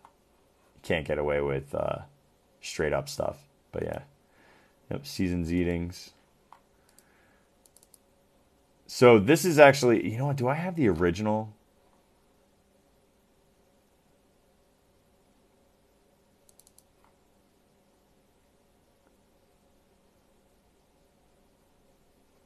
Oh, no, that was his face. What is this? They used to have, for Sunny Eclipse, they used to have this Sloppy Joe that was really good. But I have a Sunny Eclipse done just as sunny without the Sloppy Joe. I just don't remember where I put it.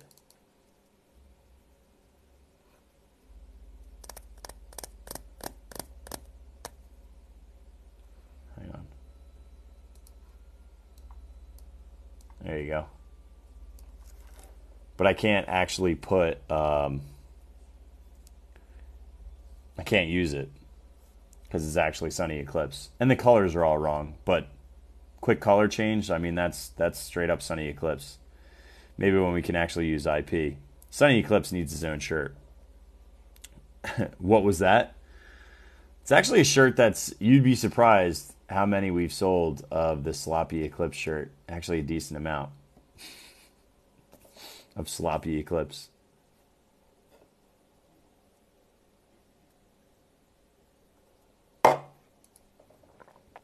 There's a lot of people who love Sunny Eclipse and they don't make any kind of merch for him.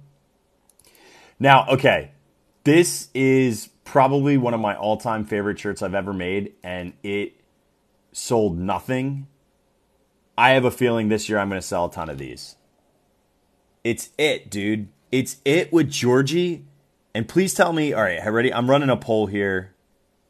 I know it's creepy. I get it on the Sloppy Eclipse one. I get it. Is this a good or a bad design? Like, do you get what movie this is referencing? Because tell me that's not an amazing design. And I don't know why. It's never, ever sold on the website. I don't get it. Okay. All right. At least you know where it's coming from. But it was like, when I was making this, I was literally laughing my head off. And every time I wear it, CMs freak out. And they're like, that is hysterical. I'm like, I know, dude. That's what I'm saying. But it never sold. Never, ever sold. I think we sold 2. Ever. And it's like one of my absolute favorite. It's my favorite Halloween design. Hands down. Especially we had that big crazy horror movie conversation with It the other day. We all float down here, Georgie. It's all the different... This is actually a citrus swirl. And this was the Red's Revenge. Traditional Dole Whip. They had... I don't know... Do you guys remember the Peter Pan float? And the Kakamora float? We all float down here, Georgie. I mean, I could. Mariah, I don't know what that would look like, you know? Karina, this is on our website right now, so you can go and find, just look up We All Float, and it's on there. I even had this mock-up of this girl in front of the Haunted Mansion in like a clown, like a weird It clown makeup, but it worked. Put it on a shirt. But yeah. Is it? That's kind of crazy that the Peter Pan float is back. Something else, somebody said the pineapple upside down cake is back. I don't know if there's any truth to that. Now I know I'm like way off. And I want to do Angela's, we'll end with Angela's question for the debate part of this. I know Tiki Room Radio is like way off the rails tonight. We're like way over time. I'm ranting about things and showing off. Hang on, where is... I'm trying to make a fake mobile order right now. Oh, sorry, Shelly. I'm looking at my phone. Is the line "You'll Float Too"?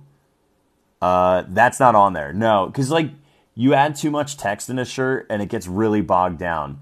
So you'll even notice that on the final shirt, it's orange for We All Float, and then down here is red because that's like more morbid, but it also makes it a little bit more Halloween-y too. You can't even mobile order from Aloha Isle anymore. I forgot. All right, Aloha Isle menu. Pineapple floats. Yeah, it's back. The pineapple upside down cake is back. I've never had it. And I've been into it. Nope, not tomorrow. I won't be back until Monday. Is that actually in the movie? So We All Float down here is in the movie. But there's also this line gets misquoted quite a bit, and I forget what gets misquoted and what's the actual correct. So I don't want to steer you wrong. But not a new shirt. I've had this forever. It's just, a thing that Mel and I have been talking about is just like in general, the website has a lot on it, but it's not easy to find. Like if you wanted to find, hey, I want to find all the stuff for Pirates or all the stuff for Haunted Mansion or all the stuff for Jungle Cruise or, categorizing and making things easier to find based on either attraction or land or, resorts, whatever it is, has to be a thing. So it's easier to find things because otherwise it's just like there's over 100 designs on just like of types of, actually, I think total products wise, it's way more than 100, but just on t-shirts alone, there's 107 t-shirts. That's a lot of t-shirts, so You'll Float 2 is the line from the movie. So what if you change your line to We'll Make You Float 2? Ooh. That's scary, though. I don't want to scare people. What's this? Oh, that's the All Over Prince Spaceship Earth.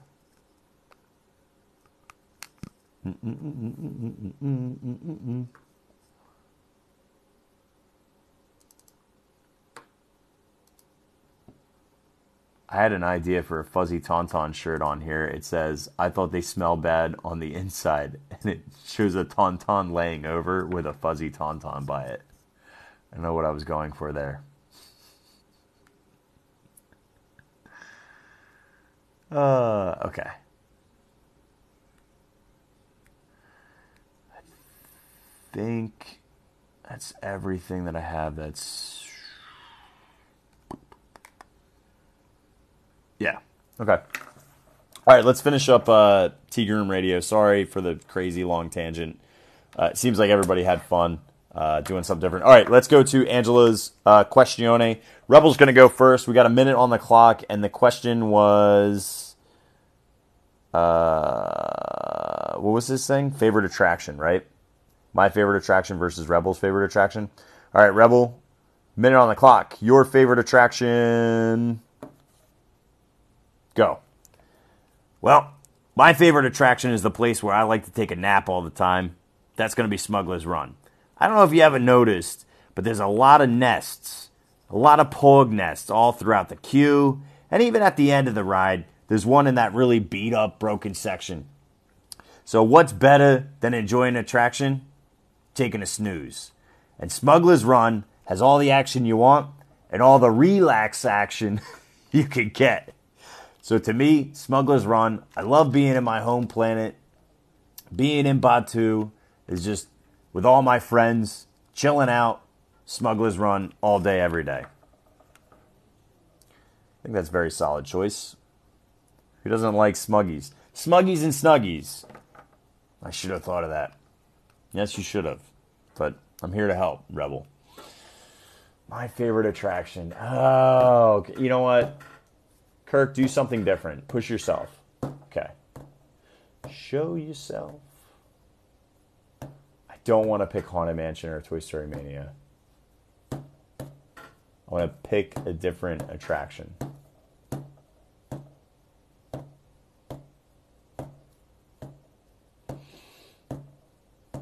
You know what? This one never makes my top 10, but I'm going to choose it right now to argue. Lauren actually just said it. This is not in my top 10. I would never, ever put it in my top 10, and there's a large amount of reasons for that, but I'm going to argue for it. Tower of Terror. We finished up the other day, and on this Tuesday coming up on YouTube, 23 Dark Ride Challenge. The Haunted Mansion is one of the best and the most iconically themed attractions in all of the parks. The pre-show alone is so much fun, and I've watched so many adults, including Dapper Danielle, bow out and just leave. Just absolutely leave the attraction. She's never been on it. Oh, that would be so... You know what? We got to ease Dapper Danielle into a rad tea party. I'll put a pin in that. But Tower of Terror has thrills. It has chills. It's creepy. It's extremely detail-oriented with an amazing soundtrack. And it is, even though the centerpiece of that park is the Chinese theater, if you look at all of the merch, if you look at the Magic Band Plus that's coming out, if you look at the Christmas tree stroll in Disney Springs, the icon of Hollywood Studios is not the Chinese theater. It's the Tower of Terror. Hands down. So, did I misspeak? I might have. You know me. Plus, I'm in like two people's heads right now, so that doesn't help. I do like, Haunted Mansion has an amazing... Haunted Mansion, to me, you get multiple pre-shows. I think of the queue as a pre-show. As soon as you see the mansion, especially at night, it's already conveying a storyline to you. And then you go through the queue. That is a pre-show before you step into the foyer. And the foyer is a pre-show with the changing man. And then, after the aging man, you go into the stretching room. Stretching room is a pre-show. And then you still are getting narrations while you're getting onto your doom buggy. So, yeah. All right. Smugglers. The reason why Smugglers is so good is because it's not easy. It has repeatability. You could go on Smuggler's Run, and unless you have a really, really good crew of 6, you're not going to get a great score. You're going to owe Hondo a ton of credits for damaging the Falcon. We always damage the Falcon. Get over it, bud. But you do need to have a really good crew. One thing I do wish that they changed is you could get 3 canisters of coaxium, but that's a small gripe. Great ride. I agree. It also has single rider. You didn't think of that, did you, Rebel? It's got single rider, too. Good call. Tower of Terror, okay. What I love about the Tower of Terror is, one, its name alone sets the expectation for fear. The fact that you have to physically walk up to this monumental structure that is, I forget, what's the height limit? 200 feet or 300 feet? Whatever the height limit is, it's just below that, right? It's ominous at night looking at the Tower of Terror. And then, to make matters worse, they physically, yes, people scream on the ride, but they physically, 200 feet, so they physically will put on the speakers projected out vocalizations of screams. So I don't know if you ever noticed that the screams sound eerily similar. It's because they're literally putting out projected fake screams. Every time that like the doors open, you'll hear a and yeah, there's people screaming. But let's say nobody was screaming on it, and there was dead silence. Dead silence. It wouldn't amplify the anxiety of guests. So yeah, they actually have speakers up there that project out screams as well. So which is pretty cool. Yep. Yeah, the kid. Yep. You got the old Dude, the kid was terrible on the dark ride challenge day. No food, tired, second to last ride. I just had no gas. And I missed the alien room. I was so confident. So, like, that first room, I got 41,000. All right, let's vote here. Do you think Smuggler's Run is going to be sad face? Or Smuggler's Run is going to be... Hang on, I got to end this. I screwed this up. Hang on. We're going to end and revote. My bad. I misspoke. I don't want to screw this up for Rebel.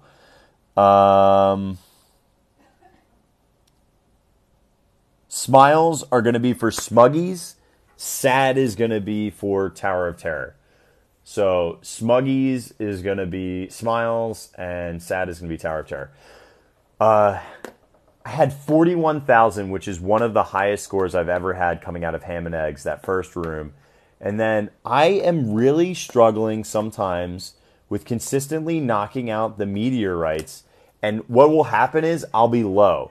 So, like, the volcano is easy. And in fact, I actually cleared the volcano eruption, and I think I missed only 1 or 2 balloons, which you're talking about 500 to 1,000 points max. And I always go left, and I was good there. And then the right one, I got hung up on the very last one. Number 1, number 2, perfect within the first, like, 3 pulls. And then I dropped, like, 8 pulls to get the final one because I was too low. I compensated too low. So I really have to memorize where those are at, because you need to fully unlock them. And I've watched these guys who are really good. They're instantaneous. It's like bop, bop, bop, bop, bop, bop. And then I know I'm slow on the volcano room when I hear 5 minutes or 7 seconds to extinction, or 5 seconds to extinction, and I haven't unlocked the meteorites. That means I'm only going to see 2 of them. So that's bad. That's really bad. Yeah, you missed the robot. You can't return from that. Yeah, I mean, Ashley, that's the reason why that's on this shirt. The robot is on this shirt because this spaceship makes or breaks your game. Makes or breaks. I shot a... gosh. I don't want to misspeak and say I shot a 120. Because I didn't shoot a 120. But I'm pretty sure I shot like a 105 or a 104 coming out of there. I think Jake hits 124s. He put in the Discord, it was bonkers what he put in the Discord in terms of what's actually capable in that room. But like really good players are like in the 157s coming out of Aliens. Like just for that. So the shirt says the kid and doesn't have kid sizes. All right, noted. I didn't port that one into kid sizes. Got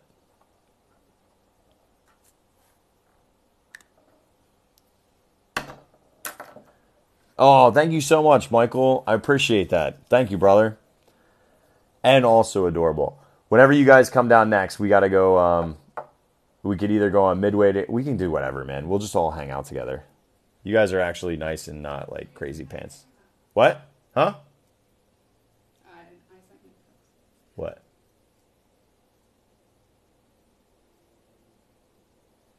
Oh, hang on. This just in from producer Melanie, Michael, and Nicole, and Jared. Thank you so much for your orders. Super appreciate it. 59 days, dude. I feel like, so, Michael, you've been on... so nobody gets to see Carpe Diem lists. I kind of keep that close to the vest, except for Jackie, because Jackie helps schedule them out. But we'll have to try to see if we can align that to be together. Mama Mel. She's there. She's here. She's right here. She's not gonna... She ran away. You weren't even close to the screen, and you ran away, dude.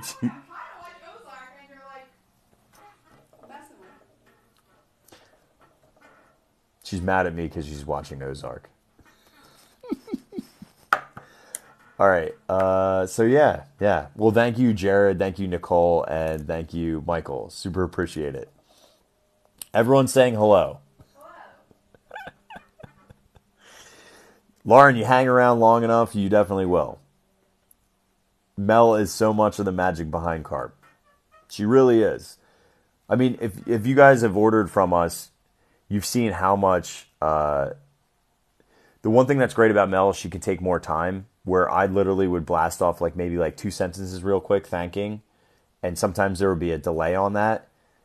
Because when I'm in the parks and we sell more merch on days that I'm in the parks, it's amazing how quick Mel gets to responses and anything about critical feedback or, hey, did you think about this size? Or if there's any kind of shipping issues, like she's taken all of that. It's been awesome. So everyone's saying hello. We love Mel. What does she look like though? Is she a real person? Does she exist? Is she a fake person? I wouldn't know. She's not a real person.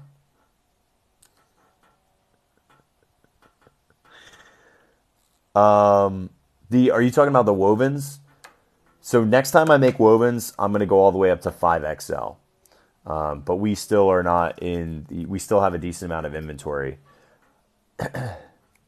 It's just Kirk doing voices. Yeah, ready? This is like, what was, it's like 6th Sense, where you find out that the entire time Mel was just really a ghost and didn't exist.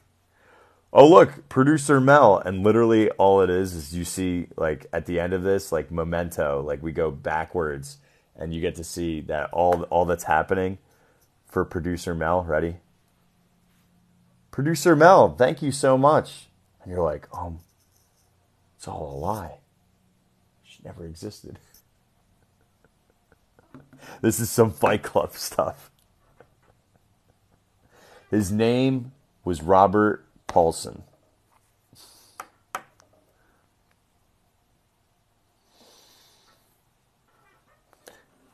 What was that, Mel? Oh. No, I agree, Mel. That's very funny.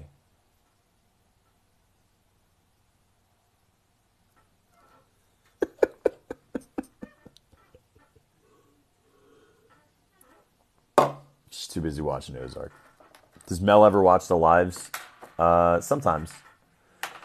Kirk lurking. She's always Kirk lurking. She never talks. I told her she needs to join Discord because she needs to see all the feedback in there and talk to people. But we're going to force her to join Discord first.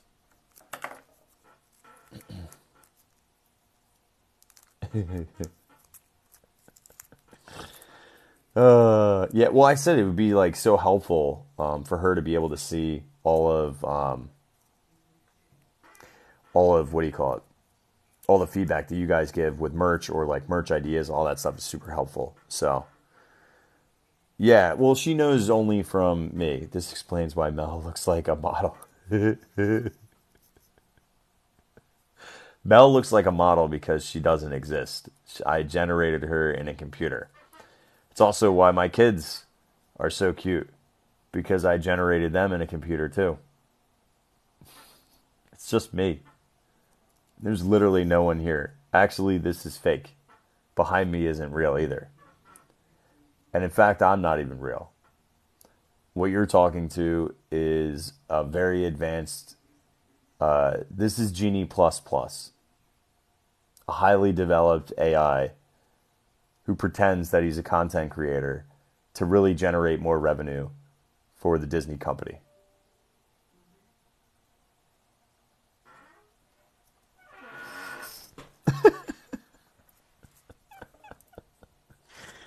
But yeah, no, like real, this is real.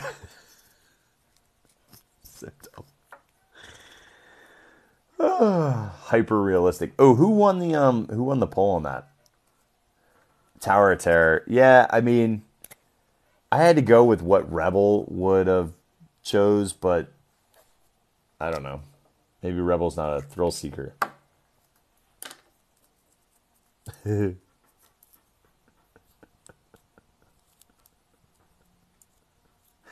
I actually no, I'm like Robin Williams in the film 1 Hour Photo. So Melanie and her kids are just another family that I'm obsessed with, and I developed their film, and but they call me dad. Dude, Robin Williams, man,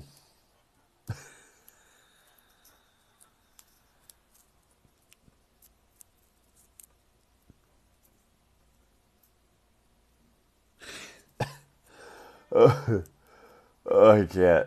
I can't. Yeah, if you go, Spooks, if you go onto iStockPhotos.com and type in happy family that's definitely not married to Kirk, they come up.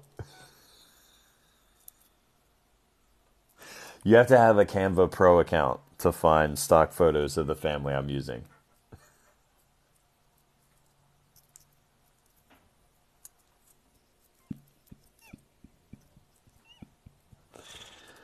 Oh my goodness.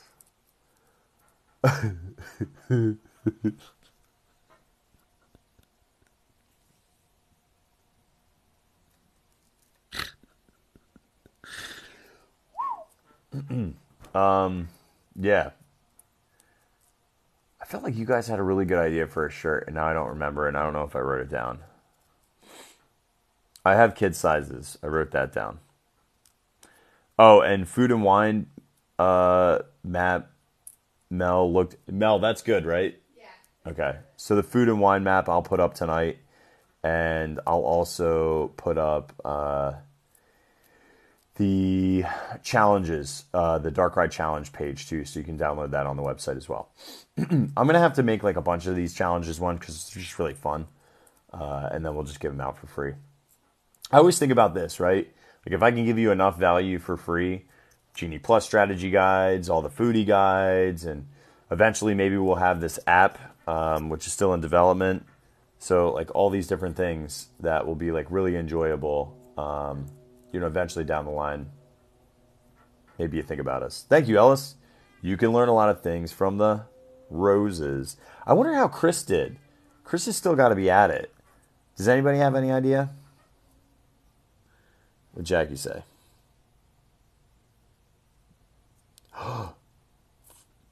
You do not print that. All right. Now I'm angry. DFB, for shame. For shame. That map, by the way, here, ready? Disney. Did they put theirs out? Oh, they printed it 1 day ago. My problem, listen, I'm okay with the fact that they make this map. And it's better this year. This is actually better than the previous years. But the biggest gripe that I always had was that they never actually put the booths where they were. Does that make sense? Like they always put the booths, and this is like generic to me too. Like look, Test Track where's Test Track? It's like all the way over here. And then you look at, where's my Canva account?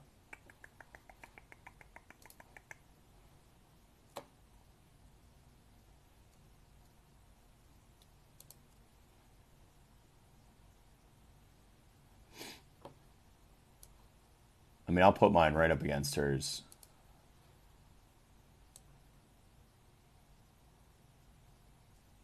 Like, tell me which one's more detailed, and we'll tell you exactly where to go. Like, we even have all the little paths. Like, okay, Japan. And that must be Japan because it says Japan on it. This must be the United Kingdom because it says the United Kingdom. Nope, we show where the Skyliner is. We show where all the UK pavilion stuff is. It's just like so much more information. And I would also venture this, and it's not anyone's fault. Which, by the way, holy McGillicuddy, look at all the booths. There are so many booths for food and wine. And there's a lot of new foods, too. Which is like a whole other thing. Hun, why did Fry Basket get so small? That's weird. I gotta fix that. I don't like the way that looks. That's really strange. Huh. Oh, I don't know. Did a cat sit on the computer? Cat sit on the computer. Yeah, probably. It's pretty normal. But yeah, just why doesn't Disney have a map? All they do is they give you a booklet and they're like, go figure it out.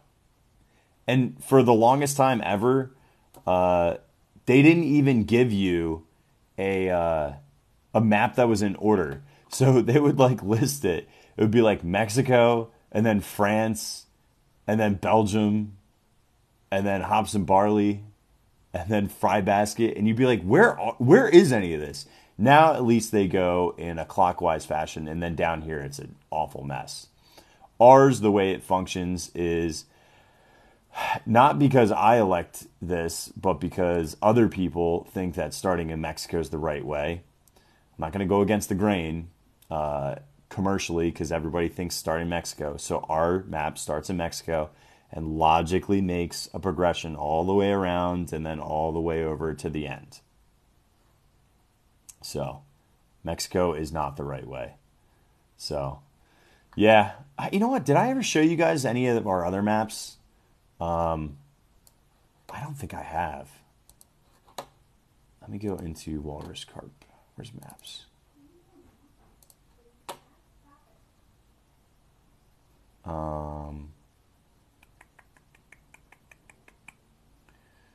So the Magic Kingdom. This one's on there right now, but I just want to show you guys kind of like the behind the scenes a little bit real quick. I did one. This has got to be something different, hon.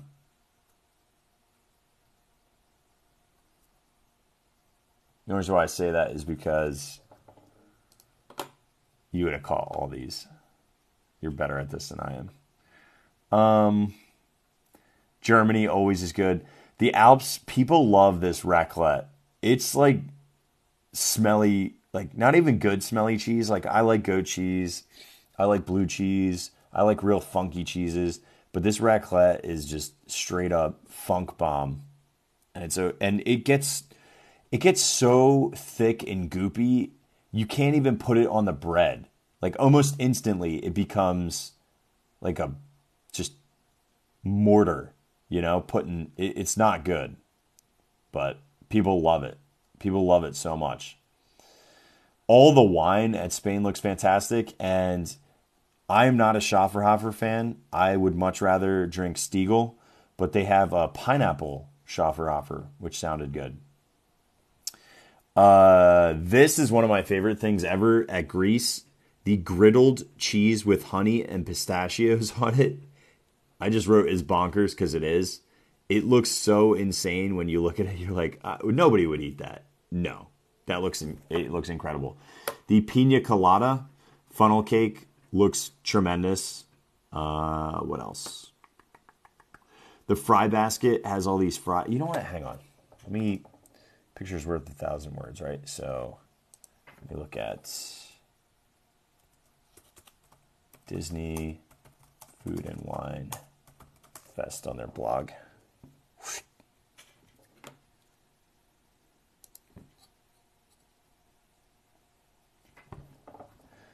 I'll showcase off just some of these pictures. This starts next week. So I guarantee I know a couple of people that'll be there day one, apart from the vloggers. It starts July 14th, so in 7 days from now. Where is the booths? Booth.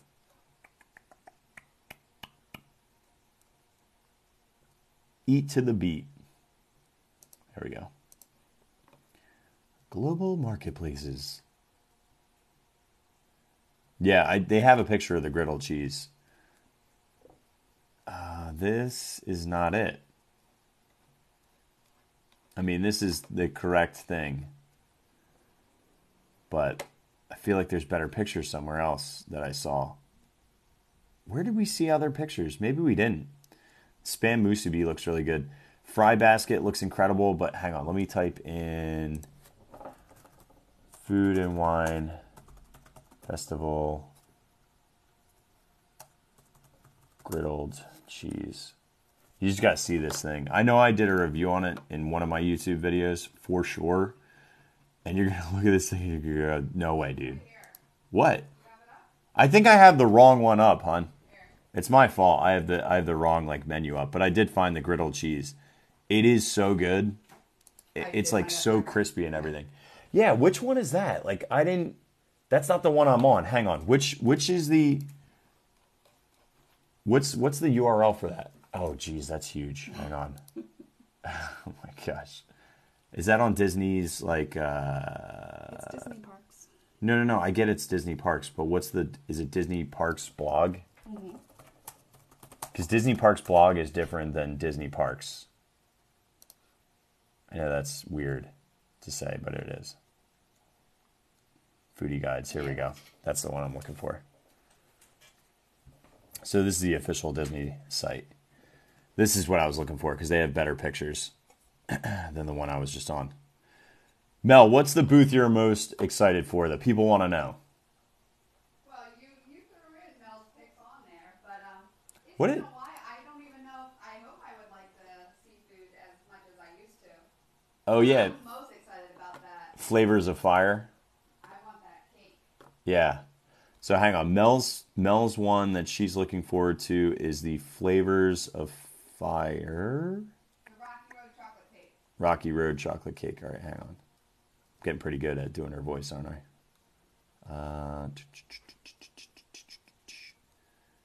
Where is it? There it is. This is the thing that Mel's looking forward to the most. So this is Rocky Road chocolate cake with marshmallow, spiced almonds, and chocolate ganache. This thing. I'm really looking forward to Fry Basket. Like, who doesn't love French fries? And they're doing a French fry flight. Sea salt, malt vinegar fries, classic. Barbecue bacon fries with smoked aioli, that's the center one. And then, who doesn't love a sweet potato casserole fry? This one comes with a toasted marshmallow cream, candied pecans, and a caramel whiskey sauce. Fantastic. The Fry Basket's going to be awesome. They also have a yuca fry, too, with a cilantro aioli. Like, I want all of this. All the fries in my face. Put the fries in my gullet. Now, I did put on the foodie guide for brew wing. I picked 2. I think the garlic parm wings, because I've had jerk wings done by Disney, they're not good. But if they are these are the jerk ones, they actually might turn out pretty decent. But I went with the garlic parm. You can't mess up garlic parm wings. They're going to be good. But I also put this one, which is located right up here. It's a freak show. I get it. It's sticky wings with peanut sauce and grape gel. So peanut butter and jelly wings. It's weird. I know it's weird. But how do you not? Noodle exchange. You got to pick the char siu pork udon. That's the play there for that one. I think their pho is just okay. I've had that before. Swanky Swine, the soy glazed sticky ribs. And I really like these pork rinds with pimento cheese are quite good. And then everything is amazing at India. The crispy paneer with mango curry ketchup. The samosas, potato and pea samosas. And then the chicken tikka masala. If you've never had chicken tikka masala, I don't know if this is going to be a good representation of it or not, but super approachable meal for anybody who's never had Indian food before, because the spice level is very tame, but it has a lot of really unique flavors. And then the mango, it's not lassi, it's losi. I think somebody said I was saying it incorrect.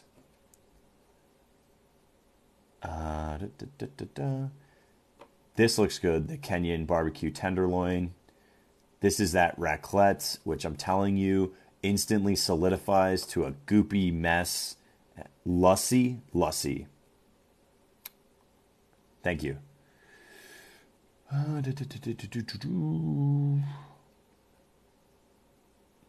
This was always good. I always like the carrot cake. And then brand new this year is a Chesapeake crab slider with a tangy coleslaw and Cajun remoulade. And then there's that griddled cheese. Ooh, it is dirty. That is a dirty bird right there. Like, put that in my face. That is so good. I was so shocked at how good it was that we went back and got a second one that same night. And then they have a gyro, interestingly enough. And then spanakopita could be good, could be terrible. I'm trying to think of anything else that's like stand out. So they're doing Now with creations, I'd be curious to see how the Belgian waffles here versus the Liege style waffles, which is a Belgian style waffle with a sweeter batter, is in comparison. Everybody chooses the cheese bread at Brazil. And then Mel and I, when we first started dating, we would come down during NJEA Teachers Convention, which is the first week of November, or as people refer it in Florida, Jersey Week. And the seafood fisherman's pie used to always have a lobster claw in it. Now, they've really scaled that down, but man, was that good. It's cheese that's griddled, that's it.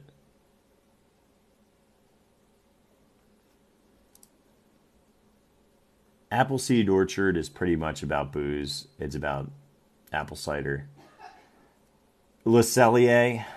This is basically a mini Le Cellier. They do the bacon cheddar soup and the steak, which is fine. I actually think the steak is not that good at Le Cellier. I think it's so overhyped. Topolino's does a better steak. Braised beef poutine is very good. The maple cheesecake is decent. I'm excited to try this cake. It's from Australia. It's something new. It's called Lamington. Yellow cake with raspberry filling dipped in chocolate. I wonder if that's is that a traditional Australian thing?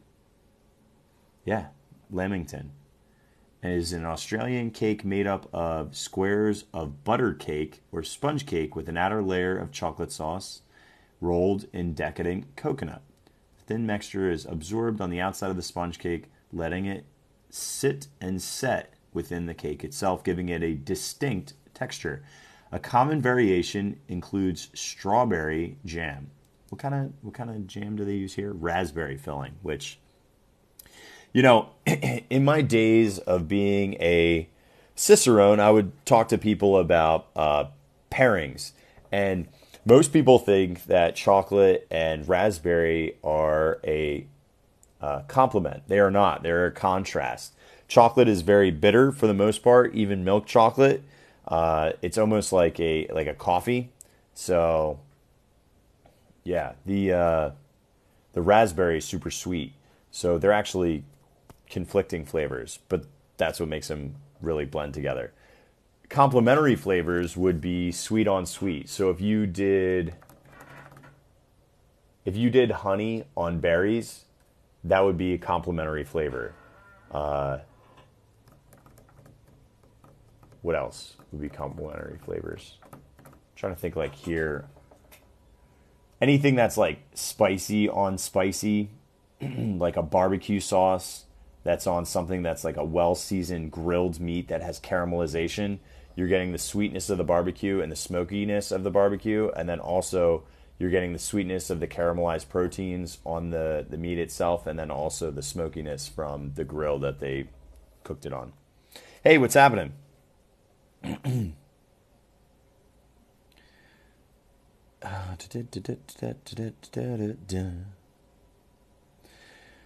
Orange and chocolate. So once again, that's going to be contrasting because orange is citrus and sweet and then also acid, where chocolate is more bitter and dark and roasty. So they are contrasting. Same with chocolate covered strawberries are contrasting flavors. But that's what our palates view.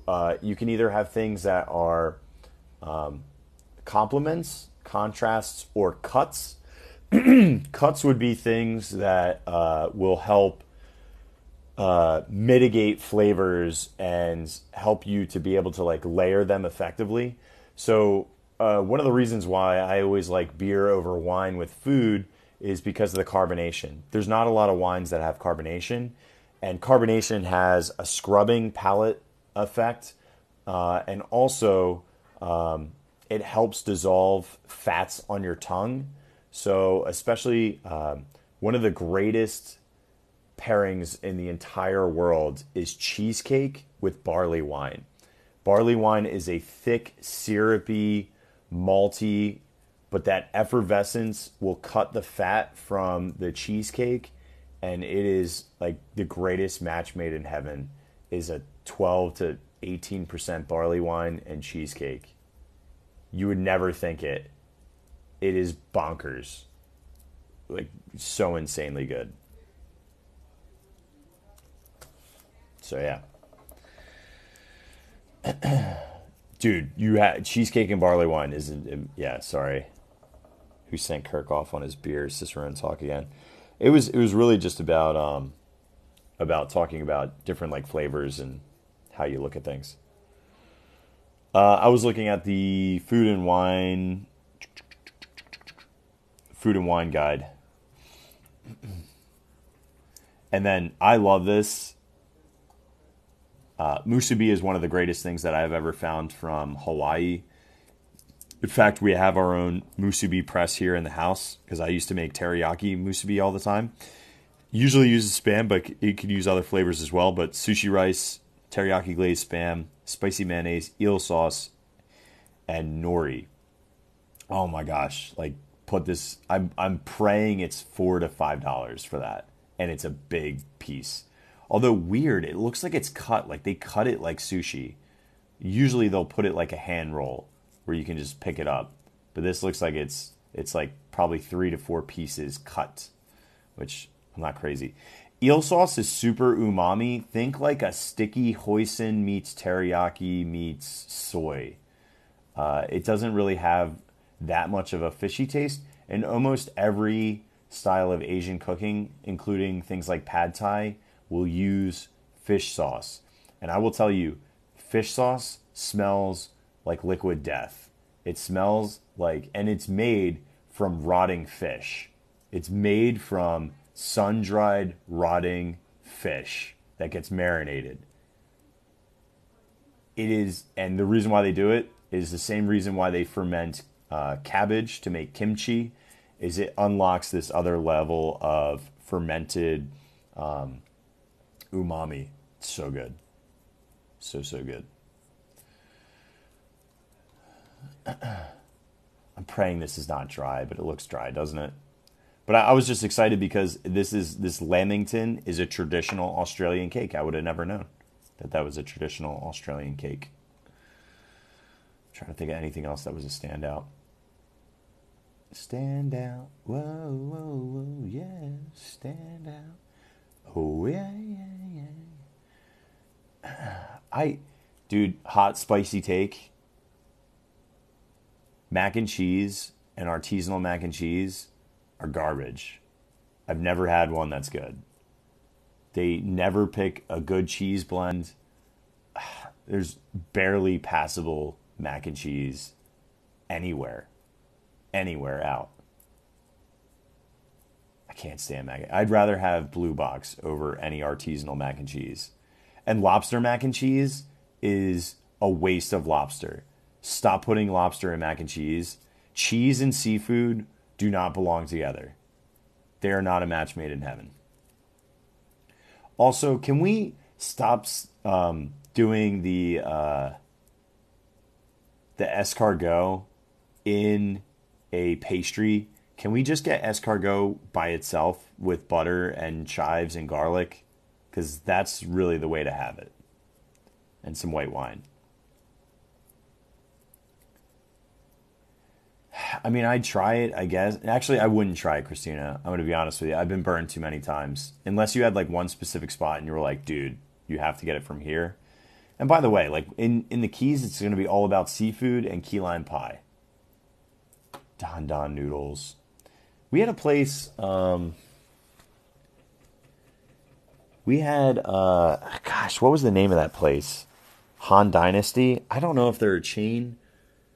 There was one in Atlantic City, one in Cherry Hill, and one in Philadelphia, but I don't think it's a national chain, Han Dynasty. But they're Don Don noodles. I think they even sold them in the frozen food section. But Don Don noodles are so good. And this little puppy, I'm not a funnel cake person. I don't like funnel cake. I think it's an oily mess. But this one, pina colada flavors with pina colada ice cream and toasted coconut, I'm down. with a coconut rum sauce, you know? Han Dynasty has their own website. Oh, you put it all together, Katie. Yes, if you look at Han Dynasty like that, then yeah, that's definitely not appropriate. Really? There's a good Szechuan restaurant? Well, dude, you would know, and you would know how to order there, which would be amazing. One of these days, you're going to have to take me to some of these, like, I mean, the spot we went to was good, and I know we were all trying it for the first time together, but it's way different than me going to, like, Shabu Shabu, going with you and Ashley to Hot Pot and Barbecue. Oh, look, a little Rebby spork. That's cute. Yeah, July 14th. It's coming up quick. All right, kids. I'm getting exhausted. I'm like yawning like crazy. Thanks for hanging out. I mean, this took an interesting turn. So yeah, Midway Maniac shirt is out. Thank you so much, everybody who purchased one tonight. That was really cool. Not expected. I just wanted to show it off because I got it today in the mail, and I was like, this thing is too cool. K Barbecue is really good. I'm with you there, for sure. Rebel appreciates y'all too. Where did Rebel go? There he is. Hey, howdy, hey. I hope y'all, you know what, we have a distry tomorrow, so we're past the singing busts.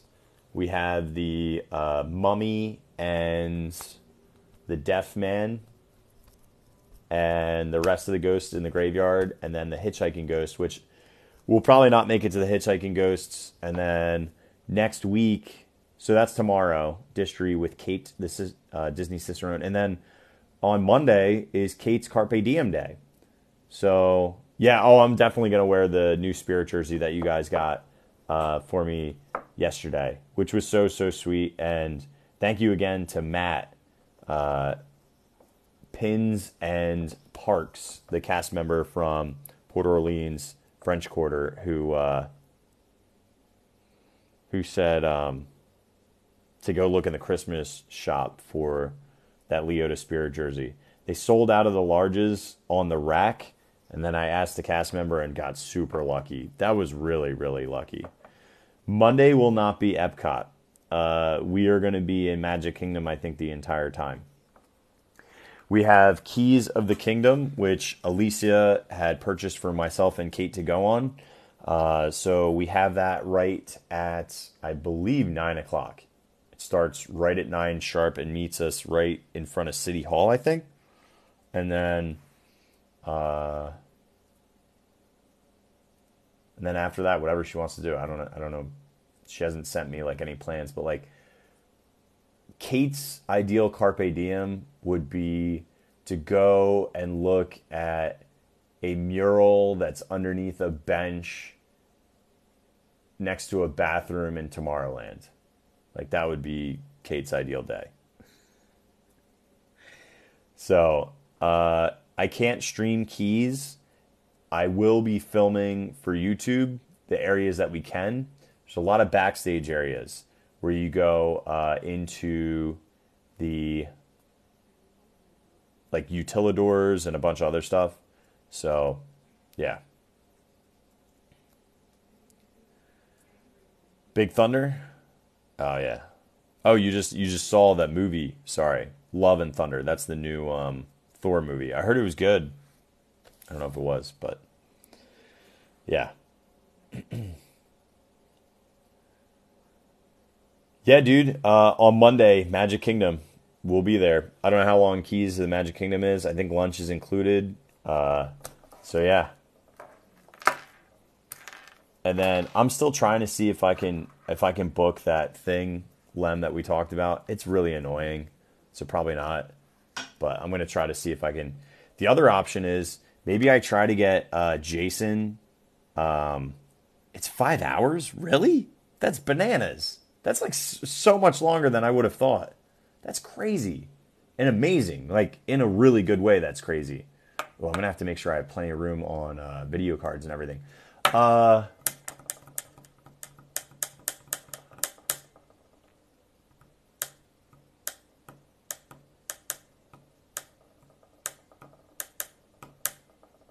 Yeah.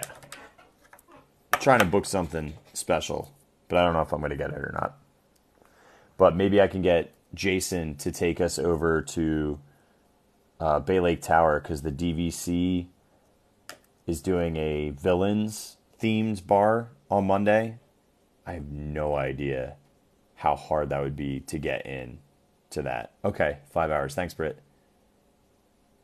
Yeah, I mean that is definitely her carpe diem for sure. Is that we're gonna get there really early too, Lem. Like we're gonna get there at 7:30, 7:45 to check in through the tap style. So we'll be in Magic Kingdom really, really early that morning. So, yep. And then, but they're doing this like villains event for DVC members only. Well, I think you can bring guests. I got to find out more information. But maybe if I can't book one of these two things that I'm thinking, maybe we can get Jason to take us over there. All right. That's all I got. Yeah. So, see ya. I'm sure if Jason's still alive, he's doing pizza pop off, or he already popped the pizza off. Phrasing. So, there's a place right behind Magic Kingdom that I want to try as well. So, he's in Hawaii, or he's going to Hawaii. I don't think he's in Hawaii yet. I think he goes away. I thought he went away next week. So, but yeah, all right. I'll be on tomorrow, and then we'll be back on Monday. So, pretty normal stuff, and then we'll do YouTube premieres and everything next week. So, and if you want to hang out on Discord, you want to join the conversation further, always pop on over to walruscarp.com/links or the link in the bio. It's the second button down, or at walruscarp.com. You can join the Discord in there. We are now at 140 some odd members. At subscribers, super cray. We're at 160 subscribers here on TikTok, and we're almost at 2,000 subscribers over on YouTube, which is banana pants as well. So if you're missing me, or you're just wanting to feel a little bit of Walrus Carp vibes and action, go head over to YouTube and subscribe there as well. And you can grab the Midway Maniac amongst other shirts over at walruscarp.com. Melanie, everybody says good night. Good night, everyone.